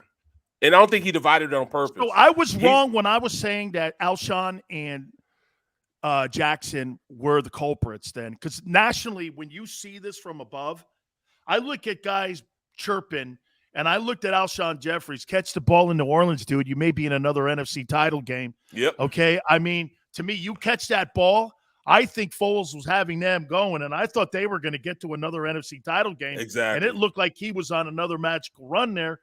And so was I wrong? Do you think that the national media is wrong? Just looking down on it, going, it was the receivers that split the locker room up, and it was actually Carson's personality. Not maybe in words, but his actions and person. Yes, exactly. It's all right. If you weren't down to what Carson was down with, then he had no time for you. He wasn't going to out and out be like, I don't want to be around you, or, or anything like that. He just was not a guy that got along well with people. If you weren't on his level, well, not necessarily a level of as far as status, but level as far as, all right, just thinking. I'm a mature evangelical quarterback in the NFL. So if you can't be a lover of God the way I am, then I really don't have time for you, because you might make me backtrack. So I can't really get along with you, but you're still my teammate. And I'm not. That's too much for me to think about. Right. I'm not gonna badmouth you or anything, but I just can't go out and play any reindeer games with you. You know what I'm saying? We're just not gonna hang out like that, and I'm not gonna really get along with you like that. You know what I'm saying? You going out drinking every night, we just can't flow. We can't do that. And it's a balance, man, that you have to have in a locker room, especially when you're around men, that he just didn't have. Like I said, man, I don't like that. I don't like the way he handled that whole situation. So you know think what I'm Frank's babysitting him in Indy? There's no question about that. That's why he's there. Dude, can't babysit Frank will a tell man. you that. You should ask him next time. I will tell you, man, I hate that in a man who's getting a paycheck on Tuesdays. Bro, you got to get along with all brothers. I mean, That's right. Even Christ brought in, beggars and tax collectors and everything else. You know what I'm saying? There was no perfect people that Christ came to deliver that didn't have that. You know what I'm saying? You know, he didn't bring in the people that are already there. He brought in the people that needed to go there. You know what I'm saying? Man. And, that's what you have to think. You've got to get along. And the most important thing is, I think maybe this is maybe it here. And I'll end it here with this because I know people hate Fredo here. And I'm not going to, but hey, man, you've got to have respect for people in the locker room and people's wishes and likes and what they want to do in their life. You don't have to like it, but you've got to respect your teammate in your locker room. If he's a Baptist, if he's a Jew, if he's a Catholic, if he's a Christian, if you're whomever, if you're a drinker, if you're not a drinker. Yes. Dude, this all comes that locker room to me. And Barrett, I think, my wife says this, and I wonder if you subscribe to this here too a little bit. Okay. Oh, you know what? Hold on 1 second. Now, hold on. MS69 sounds like someone has an issue with white religious men. I have no issue with anybody that's a religious man. White, red, brown, green, indifferent. There is not a prejudiced bone in my body. Believe that. But there's a way in which you can be around people and handle people and love people. Put it hey, like Barrett, I'm going to tell you a story here, and this makes me emotional because I'm going to tell you something here about an NFL locker room. I said something in 2012 by accident on the air, and I said 3 monkeys once, and one of them was my favorite, Jonathan Vilma. And when we're in a locker room, there's no racism. There's no religion that is untouchable. We all goof on one another. We all love each other. For me, man, I love my Miami Hurricane teammates to this day, to the day I die. We are stick as thieves, every single one of us. When you say something, people automatically tag you with something. And if you're not in an NFL locker room, my wife says this all the time, Sills, Dan, you must just go through life pretending, because a locker room is the greatest community of people who all get along. That I've got more friends from that era than I do from my broadcasting era, because the people in the broadcasting area are full of shit. And the people in my football era are the people that were real with us. They told us their likes. They told us their backgrounds. They told us, I knew where they were from. Michael Irvin from a family of 17. Eddie Brown with dirt on the ground, grass on the ceiling, me going over and eating dinner over there, being friends with them. You don't know me from a can of paint, dog. If you've ever been in a locker room and you've lived in those locker rooms like that, and they'll point you out and kick your ass out of that locker room. Okay? So when someone says that about Barrett had the greatest schooling and the greatest classroom of life. That's a locker room. You can't hide in your locker there. Absolutely. But then he didn't listen to what I said. I said, Jesus didn't come for the people that were already tied to the cross. He came for the people that weren't. He came for the thieves, the tax collectors, people like that, to bring to his Father. So come on, don't talk about I have a problem with people with original sin, man. We all born with it. Give me a break. That's one thing you can't get on me. And everybody that knows me understands me. I love everybody. You know what I'm saying? But I do know that when you're in a locker room, the locker room crosses all barriers. It crosses all races, all creeds, all ages, sexual orientation. It crosses everything because it's a great melting pot of men. Now you have to be able to get along with these men and women, as far as coaches and everything else. So to think that I have a problem, no, I have a problem with people that think like that. You know what I'm saying? That's what I have a problem with. But hey, let's go on. I you know what? Box of rocks sometimes. Right. But at the end of the day, Carson, me and Carson, I didn't have to be around Carson. But I see what's I was in locker rooms with Carson. I was around. Would you have said something to him if I was a player on his team? Yes, absolutely. Because I said the same thing to one of the best quarterbacks ever played the game, RC Randall Cunningham. Yes, I said the same thing to Randall Cunningham. I said, "Hey, dog, I understand, man, that you're in a point in your life, and this is my rookie year. You're at a point in your life where things are in a way in which." You've done everything that these young players, us as young players, you've done. You turned your life to Christ now. You're not going out like you used to go out back in the days when I heard about it back in the days. You turned your life around. But just because we're not doing this right now does not mean that, we're bad people. My mom raised me in the church. My mom made sure that. My mom prayed for me every single day. So I said the same thing to Randall Cunningham. You know what I mean? And so that makes me somebody has a problem with Black Christian men also, because I said the same thing to Randall Cunningham inside the locker room. He had to get, because him and Ricky Waters were like oil and water. Ricky Waters used to come into the locker room. He had Method Man and Red Man in there. And Randall thought that this is a place of sanctity, but that's the way. By the way, he's a preacher now in Vegas. Yes. But, he thought that was a place, his sanctity. That's what but here comes Ricky Waters coming in with Method Man and Red Man, you know what I'm saying? And it was just totally different. You know what I'm saying? They were like two trains passing in the night. You know what I'm saying? They just didn't get along.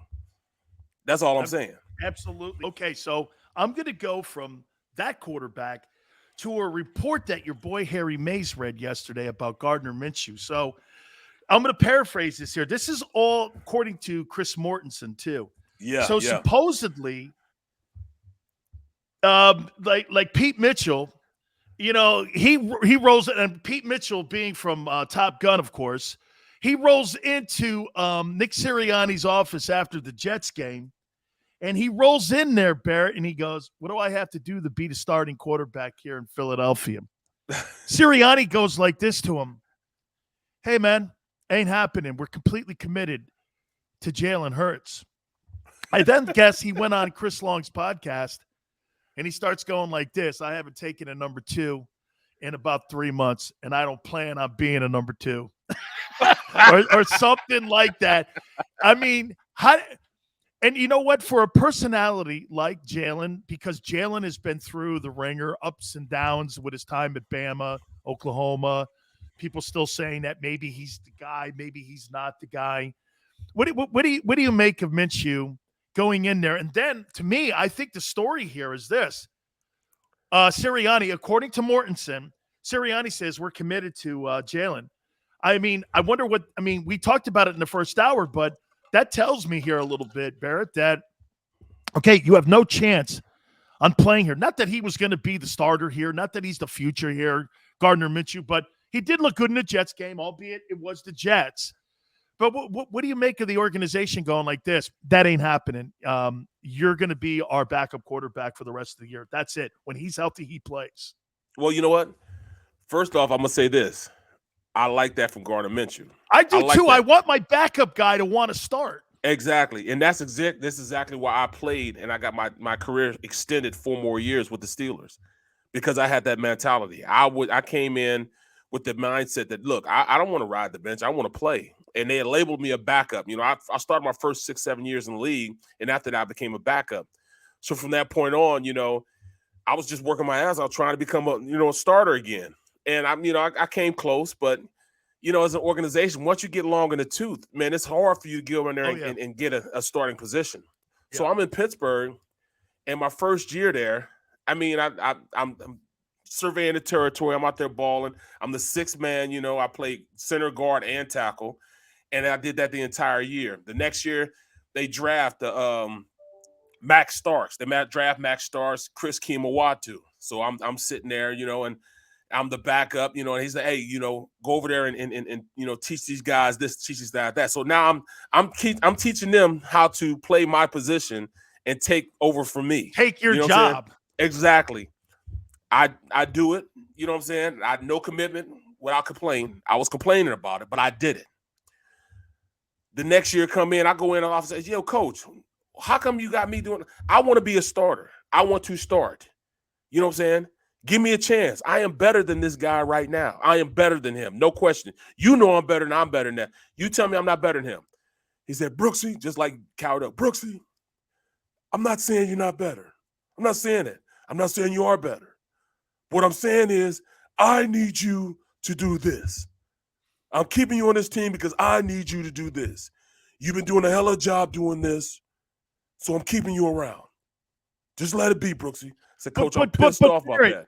You're in Pittsburgh, and for me, knowing the culture of Pittsburgh, there had to be something in you that went like this. look, when you're a Steeler, they give you every chance to be a Steeler. And know. you had to trust Yep. that organization, not just the coach, but the organization for you to go, fuck it. All right, I'll help them and what they want. No problem. Okay. And that's probably what they saw in you. And that's probably what, the Rooney saw in you and Kevin Colbert and all them guys. They probably just went, we need this guy on our team because he can play all 5 positions. Yep. They just dress me. They could just dress me on game day. And that means that they need an extra line. Usually when you on game day, they dress a center, a guard, and a tackle. You know what I'm saying? As far as backups on game day. Well, if they would come in, we would go into games, they would just dress me. That means they could dress another wide receiver and a linebacker, or maybe another cornerback and a receiver. They could just dress me, and I could be the backup for everybody. Just making sure nobody else got hurt, though. If only one person got hurt, we were cool. You know what I mean?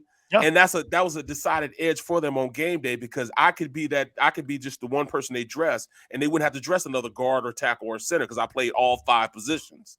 So, that's one of the reasons why they love me. But, me going in and have that conversation. So I went in and had that, and he told me that, and I was like, Coach, I'm pissed off, Coach. I want to play. I said, I know it. And you know what, Brooksy, I like that you're pissed off. I love that you're pissed off. But hey, I need you here, and I need you to do this. So I went on to play another year and a half doing that.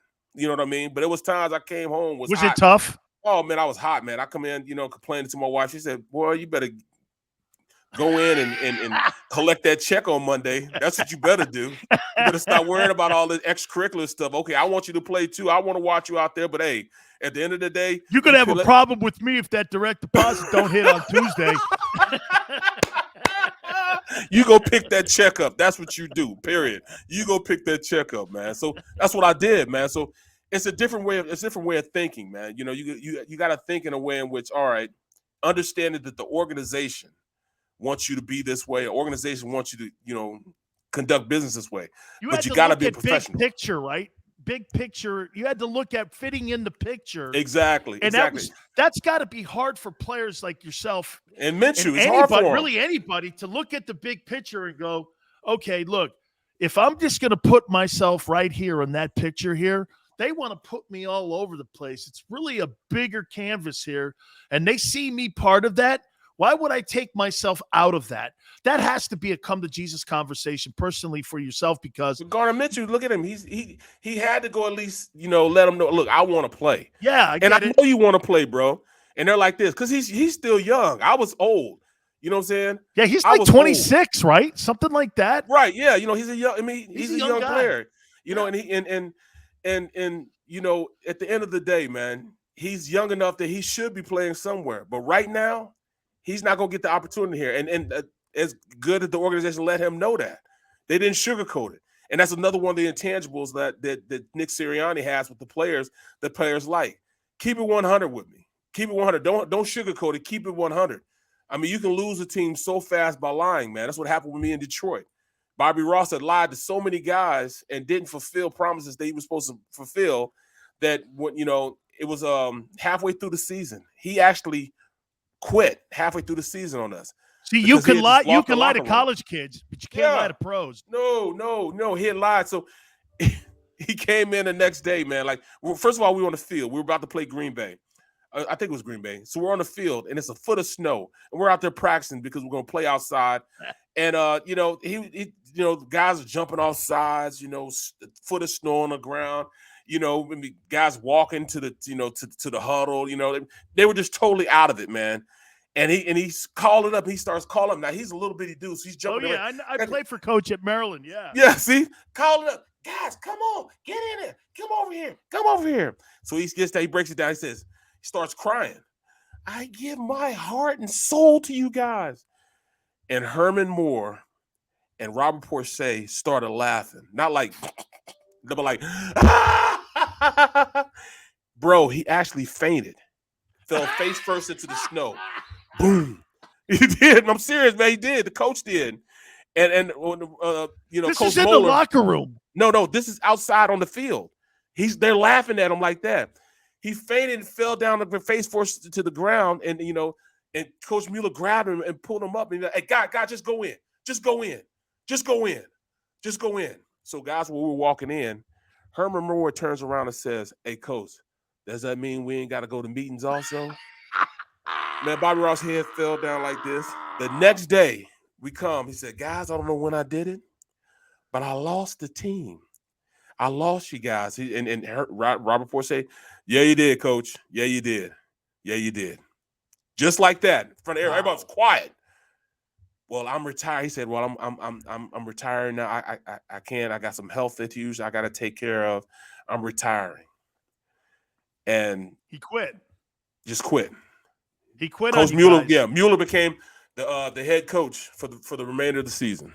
Man, hey, Robert, I was in Detroit, Robert Prochet's first season when they drafted him, and Coach Fonts was there, and they brought him in. I really like him. Hey, also, I got to tell you a crying story in the NFL. My cousin told me. My cousin Dave Pizzulli played for the Browns, backed up Bob Gullick, was on the drive for an Elway and all this. So these guys are in there. You know Bubba Baker, right? Yeah. Bubba Baker? Yep. Big yeah, Bubba, I know. Yep. right? Yep. Okay. Bubba Baker, yeah. So these guys are like in the locker room. And this is the AFC Championship game. It's the drive game. Marty Schottenheimer comes rolling out.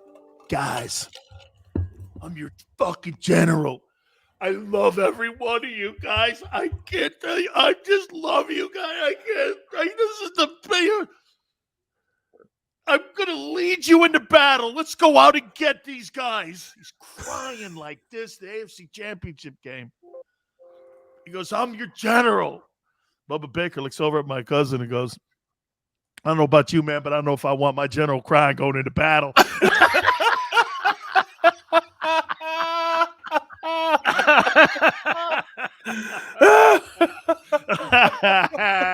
I don't know if I want my general crying going into battle here, man. Speaking of battles, man, this game, you think this is going to be a battle, Washington and Philly absolutely. This weekend? Absolutely. You know, because number one, I think Nick gets a little hard-headed and is going to come out trying to do what he did before, throwing the ball until he gets his mind right, you know what I'm saying, and gets back to running the ball. This is not a good offense. But the defensive side of the ball, they're damn good. They're really good. The only player that they're missing right now. COVID guys back this weekend. Right, but see, they didn't really have – they had the COVID guys on the defensive side of the ball back. Yes. You know, with the exception of Mayo. Yeah. Yep, Mayo's back now, but they didn't have Mayo. That was the only guy really that was a starter that was an impact player on the defensive side of the ball. And the Eagles did well against their offensive line, moved those guys around. Yep. They ran the ball consistently and when they wanted to run the ball. Now, offensively, everybody's talking about this Tyler. Dude, I wasn't worried about it. He could have played the last game they played, and I still wouldn't have thought it'd make a difference. He's a turnover machine. Yeah. That offense is not a good enough offense to make a major impact as long as the Eagles run the ball, keep him off the field. They'll blow this team out, but they can't go out thinking that this team is just going to give up.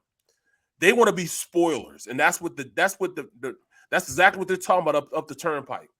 We want to be down the turnpike. We want to spoil all of this. We want to be spoilers. We want to make sure that we play better, you know. Not the turnpike was 95. This is what I have here, okay? I'm going to show people how people think at the end of the year.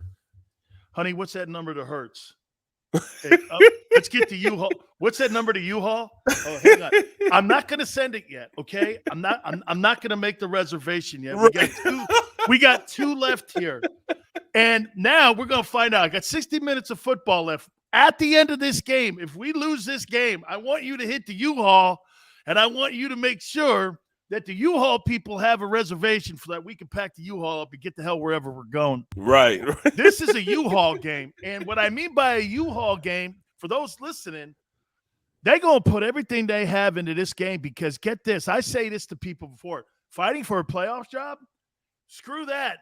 I'm fighting for 2022 now if I'm one of them dudes on that Washington team, man, because I want one of them 53 chairs that's in that locker room. And me going around, farting around, and getting blown off the ball, not playing, not lining up right, pre-snap penalties, jumping off sides, all that shit, man, that's the fastest way that you'll not have an invitation back for 2022. And in a chaotic franchise like that, The only thing keeping that thing above ground is Ron Rivera, in my opinion. So with that thing on the sideline they had, with that fight and all that stuff going on, Ron probably walks in and goes, do I really have to say anything to you guys? You're sitting now at 7-8. You still have an outside opportunity at maybe doing something different here. You got your asses kicked in the last 2 games. You're going to get a chance at Ali Frazier 2. So you get a chance to go back and maybe get some redemption and maybe get some saving of face here.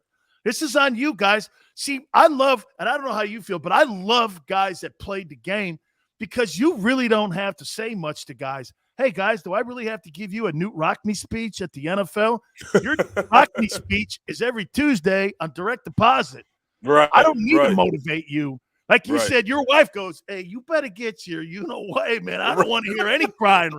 Am I right with that philosophy? Bro, they're not only auditioning for that one team, the Washington football team, That's they're also auditioning for 31 other teams.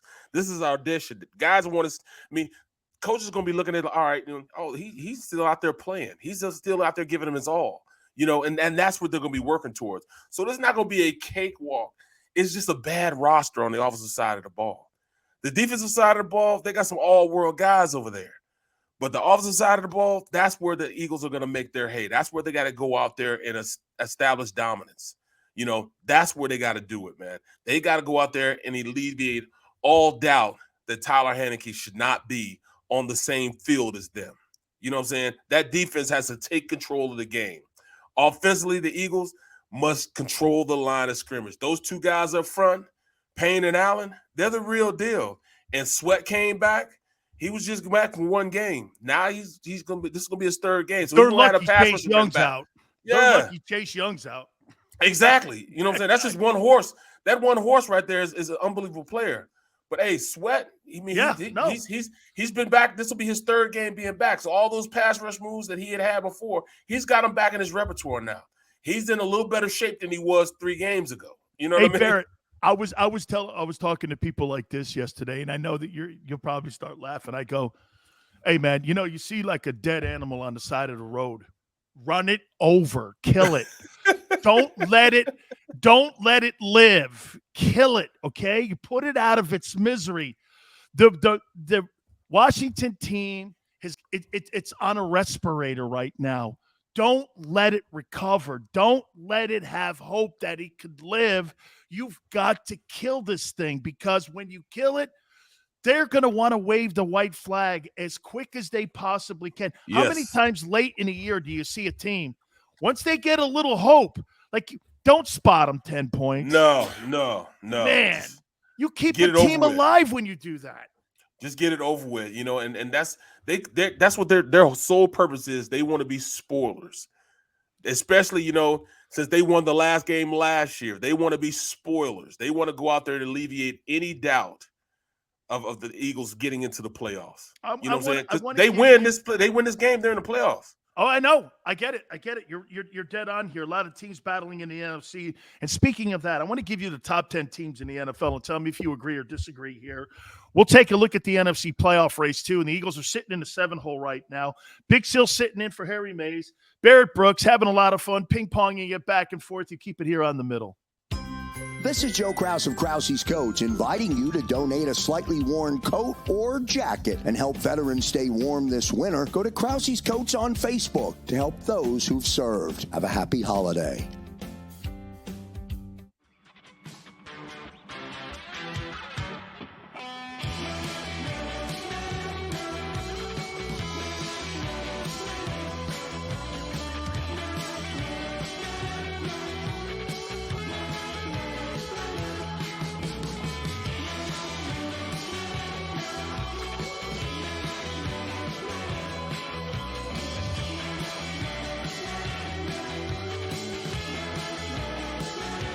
At Stateside Vodka, every new customer gets the world's best rocks glass, free. What's that? A rocks glass? You're telling me that bottle is cut in half? You could say that. Holy shit. And you're telling me I can get one of these glasses for free? That's right. 1 free rocks glass per customer with each first-time purchase of Stateside Vodka. So good, it just disappears. The city of Philadelphia sparkles during the Christmas holiday season with an array of colorful light displays and illuminated Christmas trees, donated or installed for free by the talented electricians of IBEW Local 98. To learn more about who we are, what we do, and career opportunities at IBEW Local 98, visit us at www.ibew98.org.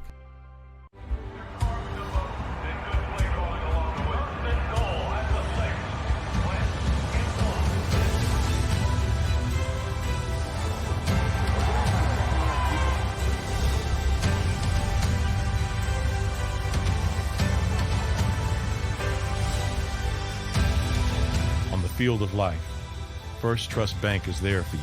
Champions on 3. 1, 2, 3. Because Philadelphia dreams deserve a Philadelphia bank. As a hard-working American, you've never experienced how tough life can be until now. A catastrophic injury while working on the job. A personal injury from someone else's negligence. Turned away by other law firms in the region who didn't bother to learn your story. It's time to meet the Fritz & Bianculli Law Firm and managing partner Brian Fritz. Badly injured? Call the Fritz & Bianculli Law Firm.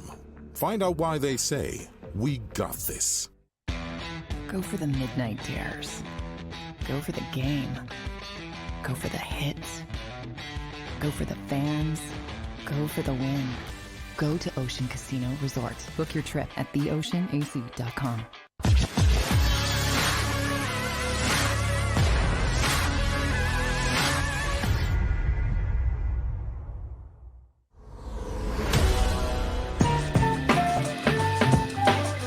Welcome back to Middle. Dan Sileo in for Harry Mayes, Barrett Brooks. By the way, hit that like button too for us here too, man.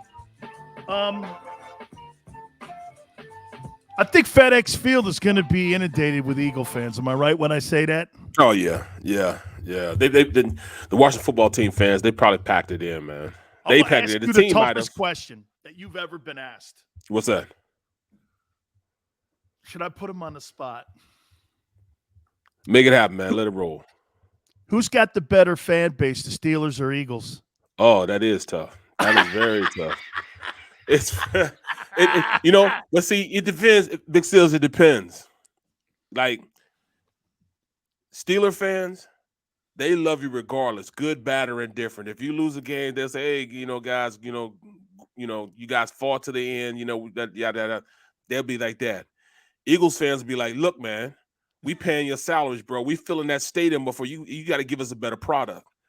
But as far as out and out, just rabid fans, good, bad, or indifferent, the Birds, man, they just, they're the higher level as far as, intensity. Like, they intentionally go back and they all get NFL Game Pass because they all go back and watch the film. And if you said something that wasn't right, they're going to let you know that you said it wasn't right, man. Just like, Angry Al. Forget you, Angry Al. It's down 95 South. Yeah, man, you knew what I was saying, man. Don't patronize me. Get out of here, Angry. Get out of here. I've been battling this dude for years, man. Even when I was at 97, man, Angry Al's always been a thorn in my ass, man.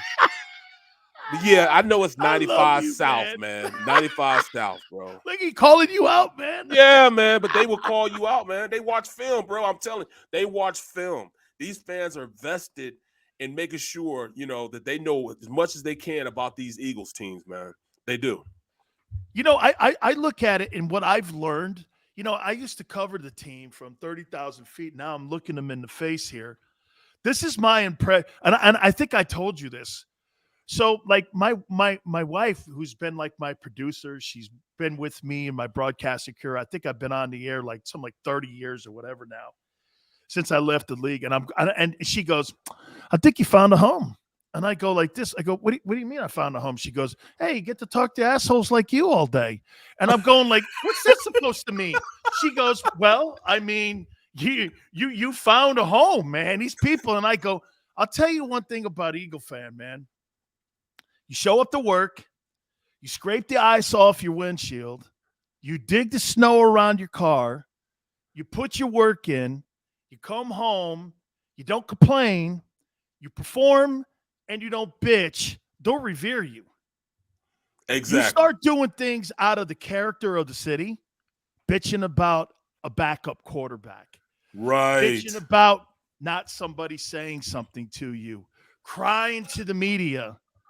Nobody wants to hear that in that city. And like you're right with Pittsburgh. I'll say this, like you said, Pittsburgh's got a sportsmanship about themselves at the end of the game where they're going to love you if you're 6-10 or you're 10-6. Exactly. You end up 6-10 in Philly, they're going to run your ass out of town. Well, and because they can hate you as much as they can love you, and when they hate you, it's like sometimes, man. Me and my brother, like my brother's a diehard Cleveland fan, and we'll fight about this to this day. It didn't matter, dog. That like he wouldn't even front, man. I was playing for the Steelers. I played there 4 years, and all 8 games that I played against his Cleveland Browns, he was rooting against me. How do you root against blood, man? My brother Philip rooted against me, man. So he is out and out just a Browns fan. You know what I'm saying? And I do the same thing. I'm gonna have his daughter wearing Eagles gear. You know what I'm saying? He ain't gonna do nothing about it. He can't do anything about it. She gonna rock the Eagles gear or the Steelers gear. You know, or I don't know if I can pass with the Steelers. He might try to fight me then. So I might not give him the Steelers gear, but I'm gonna give her some Eagles gear, man. You know what I mean? But that's just, just these fans up here are just passionate about their Eagles football, man. And like I said, they're going to watch film, man. They're going to watch film. It's funny, here, watch this. It'll be something like this. Hey, they won the game, but did you see the way that third series was? Holy cow, man. I mean, what were they doing the way that they were running? They only won the damn game 14-10. And I'm like, Hoss, this isn't like college football. This is not like Miss America. I don't care if you win a game 3-2. No one's going to remember. They're just going to remember that you're 12-5. That's all they know, man. That's all they care about. No, man. You see, we won the game 14-10. I got a cow with the way that I'm like, are you bitching about method instead of result? It's so much more to that. I want to throw some numbers at you here with Jalen. How do you feel about these numbers here for you? And by the way, an alternate to the Pro Bowl, which means he's probably going because this. Brady and Aaron Rodgers are not going to be in that game. Yes. They're going to be in championship game, one of the two. You know what I'm saying? Yeah, or one of us going to be in Hawaii or Italy, okay? Yeah. They ain't going to be in this game. So Jalen's probably going to get a chance to make it to this ball game. Here would be what he's trending to. 3,125, 17 touchdowns, 10 picks. You like to see this number up in completion percentage, 61.1. QBR, this is a first-year starter too, by the way. It's better than Josh Allen's numbers. 87 quarterback rating. 850 yards rushing, 53 yards a carry, and 10 touchdowns. So he's going to be responsible for that offense for about 30 touchdowns, north probably of 30 touchdowns. How do you feel about, again, maybe it's what we were just talking about, Barrett. Maybe it's not the traditional drop back, but we're finding new ways on moving the sticks nowadays in the NFL. And maybe that's just something that we all have to get accustomed to. The same way the front office has to get accustomed to it, that if you want to win ball games, this is almost like Steve McNairish on how he moved the sticks too. Am I right when I say this? Yep, you're absolutely right. It's about W's, not necessarily statistics of an individual. You have quarterbacks that have won, Trent Dilfer, Brad Johnson, won Super Bowls. Joe Flacco. Joe Flacco, in spite of who they are and what they bring to the table. You know what I'm saying? Sometimes it's good to have a manager in at the quarterback position, but I don't see Jalen as a manager because of his ability to go out there and make plays with his feet, man, and make plays in an offense. It's hard because people understand it's hard to go out there and stop a player like Jalen because you can't play man-to-man with him. If you play man-to-man, you turn your backs, he has the ability to go run. If you just play, if you play zone and you don't bring that man in the box, they can run the ball on you all day, and he's still a guy that you have to put in that number count. The best ability that that quarterbacks that can run give is they give you that one extra player that can put you in a number count that a defense has to account for. Now the fullback or not a running back could be a blocker. So usually when a defense is playing against an offense, they're playing against 10 people because all the quarterback's going to do either pass it, or he's going to hand it off. But Jalen has to be put in that number count because now he has to defend all 11 guys as opposed to just defending 10 guys. And it's hard for defenses to really go out there because you have to play assignment correct. It's almost like playing option football then, because option football, you have one guy that's going to tackle the fullback or the running back. You have one guy that's going to tackle the quarterback, and one guy's going to tackle the running back that they're going to option to. It's the same way with Jalen. You got to have somebody go out and literally tackle the running back just in case he hands it off on the read option at the mesh point. But then you also have to look at the fact that he can take it and throw it. So you got to have your pass coverage responsibilities also. And then the third thing, if he decides to run, this kid squats 600, 700 pounds. Yeah. So, it's not just a quarterback back there that's not strong. He's a strong quarterback, one of the strongest in the league. He lifts with offensive linemen. So he'll put it on you. So, that's a different dynamic than most quarterbacks, even those running quarterbacks. Murray, he's a little guy. He's not as strong as Jalen Hurts. Jalen Hurts squats over 600 pounds. He benches over 300, almost 400 pounds. This is a strong kid. So he's not the average guy. He's built like a running back, but can throw the ball, can run a team, and lead a team. That's the intent we don't really talk about. His team is bought into him being the guy. So if they've bought into it, how come upper management can't buy into it? Oh, absolutely. Here, I want to move you over here to this.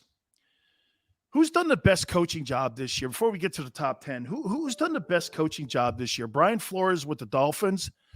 First time that a team has had a 7-game losing streak and a 7-game winning streak. That is crazy, isn't it? Mike Vrabel and the job that he's done after week 8 without Derrick Henry. They're sitting in, I think, like the 2-hole or 3-hole in the AFC. Yep. Or Sirianni and what he's done by winning 6 of the last 8 games. 2 games left. Obviously, I think this thing is going to be nip and tuck here. And I also think that Belichick could be in the conversation with a rookie quarterback, too, up in New England. But I think what the Bills did last week knocked them down a peg. Of those 3 guys that I mentioned, Brian Flores, Nick Sirianni, and Mike Vrabel, who do you think's done a better coaching job between those 3 guys? Wow, that's tough, man. That's real tough, man. Because Vrabel, he has the most dynamic running game and instant impact player.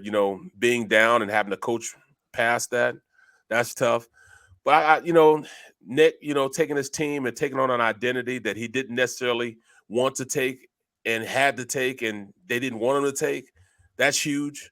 But to go, 0-7, and 7 weeks ago, I was thinking, this might be a top 5 pick that the Eagles have for the Miami Dolphins right now.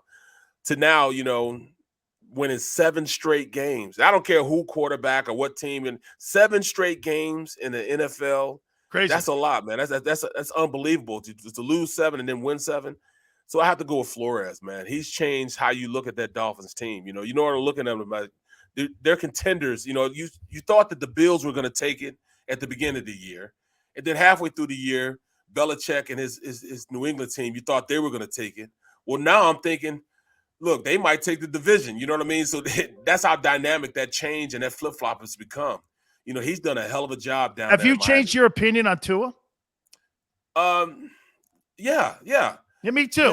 Yeah. He's shown he's very capable. Yeah. Of being a quarterback. I have too. I still think that Jalen is a better quarterback than he is. Mm-hmm. But I think that he has done enough that, hey, the organization is starting to back him a little bit. They're behind him, a lot more than they were. I mean, that had to be a terrible situation, man. I've been a part of that before. I've had to, them go out and get guys like, draft a guy to come take my position and had to fight him off. Brought in Steve Wallace from the 49ers. I fought him off, and they ended up cutting him at the end of training camp because I played money better becomes than a factor at your position. With all that crap. But, he has fought off the likes of not just, non-believers in his organization, but, also, the fans that really wanted Houston's quarterback to go there. He fought off that whole Deshaun Watson conversation, and that was huge. He kept his poise. That tells me a lot about a kid too that keeps his poise like that, Barrett. Where you got a guy that keeps his poise, and hey, what did he do after the trading deadline? That football team has gone on to do some really great things. And, absolutely. That led me to we had a conversation about Sirianni and how the team looked so much better past the middle of the season. And I said this, can you imagine going to work at a new place, same kind of company, but can you imagine walking into a new place? You don't know your boss very well. You don't know the personnel very well. You don't know if, you got a whole new terminology and for all your salespeople to follow. There's a different style of how you're going to win compared to what the previous guy had. You imagine how bumpy, and anybody who's ever had a job, you just can't go into your seamless transition next job and think you're just going to have the same results that you did at the previous joint. Maybe that's why those first 8 weeks were a little bumpy for Nick, was because, again, there's nobody on the planet who's ever gone through one job to another job with a seamless transition where there's been no bumps or speed bumps in the way to get there. Now you're looking at it over the last 8. They won 6 of the last 8. People are feeling themselves. I mean, I think it's been a quick turnaround and a quick transition. That's a quick transition. Do you not agree? Where all of a sudden you didn't know what the hell to expect to now where everybody understands what's being asked of them. Absolutely. Absolutely. That's huge, man. It's such an unforgiving league, man. Very unforgiving, man. It's this much. I mean, so you call what like Alex Gibb had a different terminology for zone and man blocking than, say, that a Hudson Hawk had. Exactly. And you're going like, so you want me to do what? Go flat on my step? What are we talking about here? What? Okay, wait a minute. Wide 9? What the hell is a wide 9? I have no idea what you're talking about. Wide 9? You want me to tilt on the nose? Okay, on what front? Yeah, we're going to do a 52 front. Buddy Ryan's I've never played it. Exactly. You're asking Alex Gibbs telling you, all right, we're going to run counter tray here. And you're like, counter tray? And then you go somewhere like, we have Mouse. Mouse is, he's an offensive line coach, one of the best offensive line coaches ever. Now you're going to be duck walking. So you go from counter trade to duck walking. Then you go to, Bill Callahan, where he runs, he wanted to run with Alex Gibbs, run with the cutting and reverse shoulder blocks and all this type of stuff. They outlaw. It's crazy how many different ways in which you can skin a cat, man. And then you're asking this kid to come in as a coach and be like, hey, you do it this way. My way works. And you got an old veteran like, I don't know now, Yeah. Let me, what I've been doing's got me a couple Pro Bowls and everything else. So, man, it's hard being a coach, man, but Flores has done a hell of a job, and Sirianni's done an even better job also, man. So, yeah, absolutely. Let me get you to tough, the 10. Let me get you here. I got the Eagles at 14. You tell me if they're remember something. Top 7 go to the postseason. So it's a postseason team when I say 14. Yep. I got the Patriots at 10 at 9-6. I got the Bengals. Hey, how about the Bengals, man? Under the age of 25, you have a quarterback, 2 wide receivers, and a running back. The 2 receivers are 1,000-yard catch guys. Your running back is a 1,000-yard rusher. Your quarterback is over like 4,500 passing yards, and you're under the age of 25. This is Cincinnati. It kills me. It pains me, but Cincinnati are legit. Dude, Cincinnati has a bright future there, man. They're a frightening team. Guy throws for 525, fourth biggest total in NFL history last week. I know it's against a Ravens team that's beat up, but holy shit, man. They got the Bills at 9-6.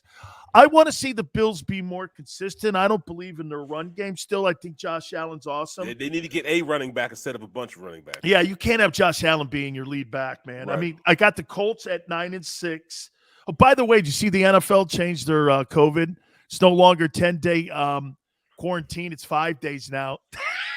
5 days. Hey, if you don't got to get these suckers back. Hey, man, if you don't think Wentz is playing on Sunday, you're high. That guy's playing exactly. Sunday, man.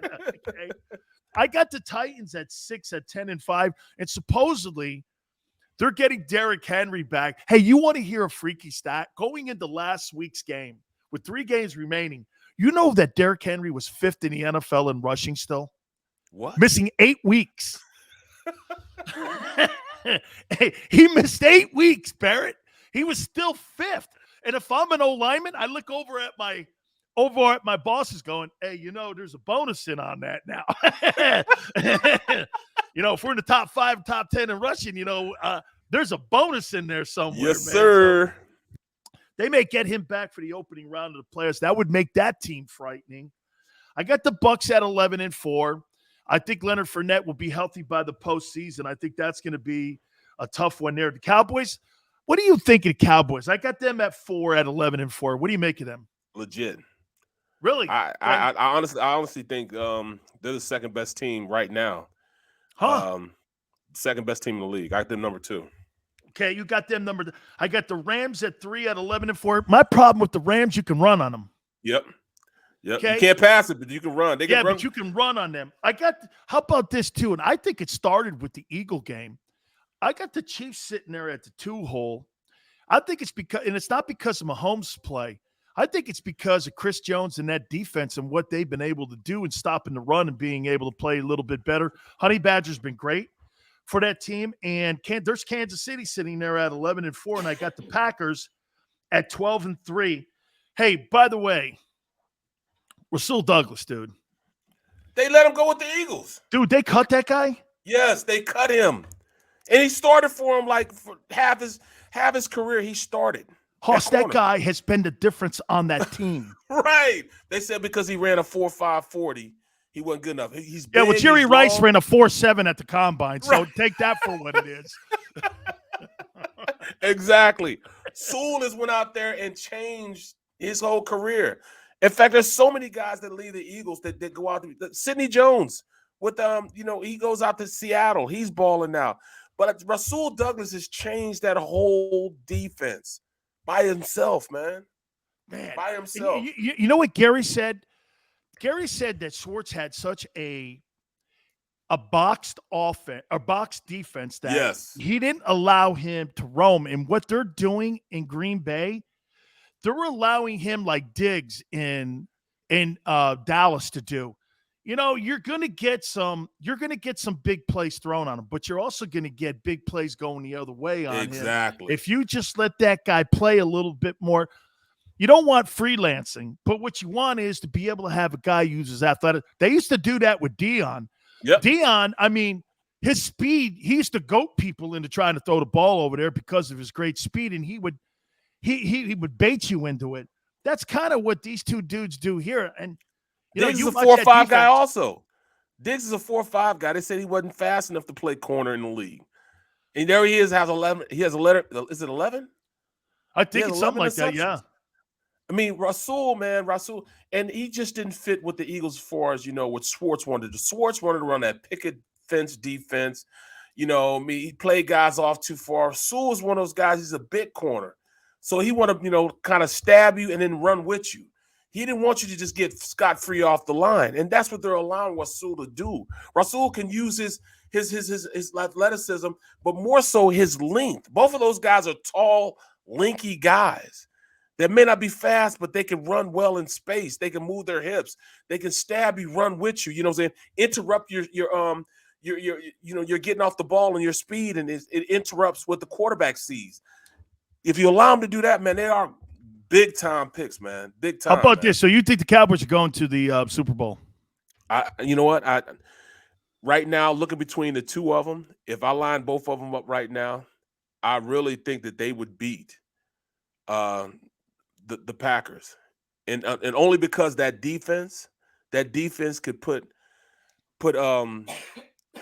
it would put A-Rod in the sorts, man. He couldn't just go out there and pick them apart. They have too many dynamic players on the defensive side of the ball for them to do that. And then offensively, I don't know if Green Bay could stop that running game. Both guys are healthy now. Zeke and Pollard are healthy now. So that just makes it, a huge difference on how you stop them. That's why, and I hate that, man. I know Anger Al. I'm giving the finger. But, yeah, man, they're a complete team. They're a complete team, man. And even though their quarterback is just a little bit above average, their offense, the way they run it, it would make it. They got 3 big-time receivers, man. Those 3 receivers can match up against anybody in the league, man, and take them deep. So that's why I think that they're just the most complete team right now. I think Rodgers is the MVP, though. Oh, there's no question about that. There's no question about that. He's him and the chemistry he has with his receivers is unbelievable, man. Hey, Barrett, let this sink in. He's played 17 years. He's got 443 touchdowns. And get this, he hasn't thrown 100 picks. That's crazy. He's got 96 picks in 17 years. Unbelievable. Just let that set in. I mean, and he rode the bench for like 3 years behind. I know, man. Barr. That touchdown to interception ratio is some of the craziest stuff I've ever seen. By the way, thank you, man. I've got to tell you guys, Phil Simms will be with me later on for the National Football Show. So gotta log in. Yeah, got to get my boy on just to talk about Jalen. And brother, it's been awesome once again. This Definitely thing flew again, by, man. didn't it? It did, man. But hey, this is our last show of this week. Yes. You know, we're gonna re-air this, of course. But everybody have a happy new year, a great new year, and we'll see everybody on Monday. You got it, man. Thanks a lot for checking Appreciate in, it, Stills. man. Thanks a lot, bro. This is Joe Krause of Krause's Coats, inviting you to donate a slightly worn coat or jacket and help veterans stay warm this winter. Go to Krause's Coats on Facebook to help those who've served. Have a happy holiday.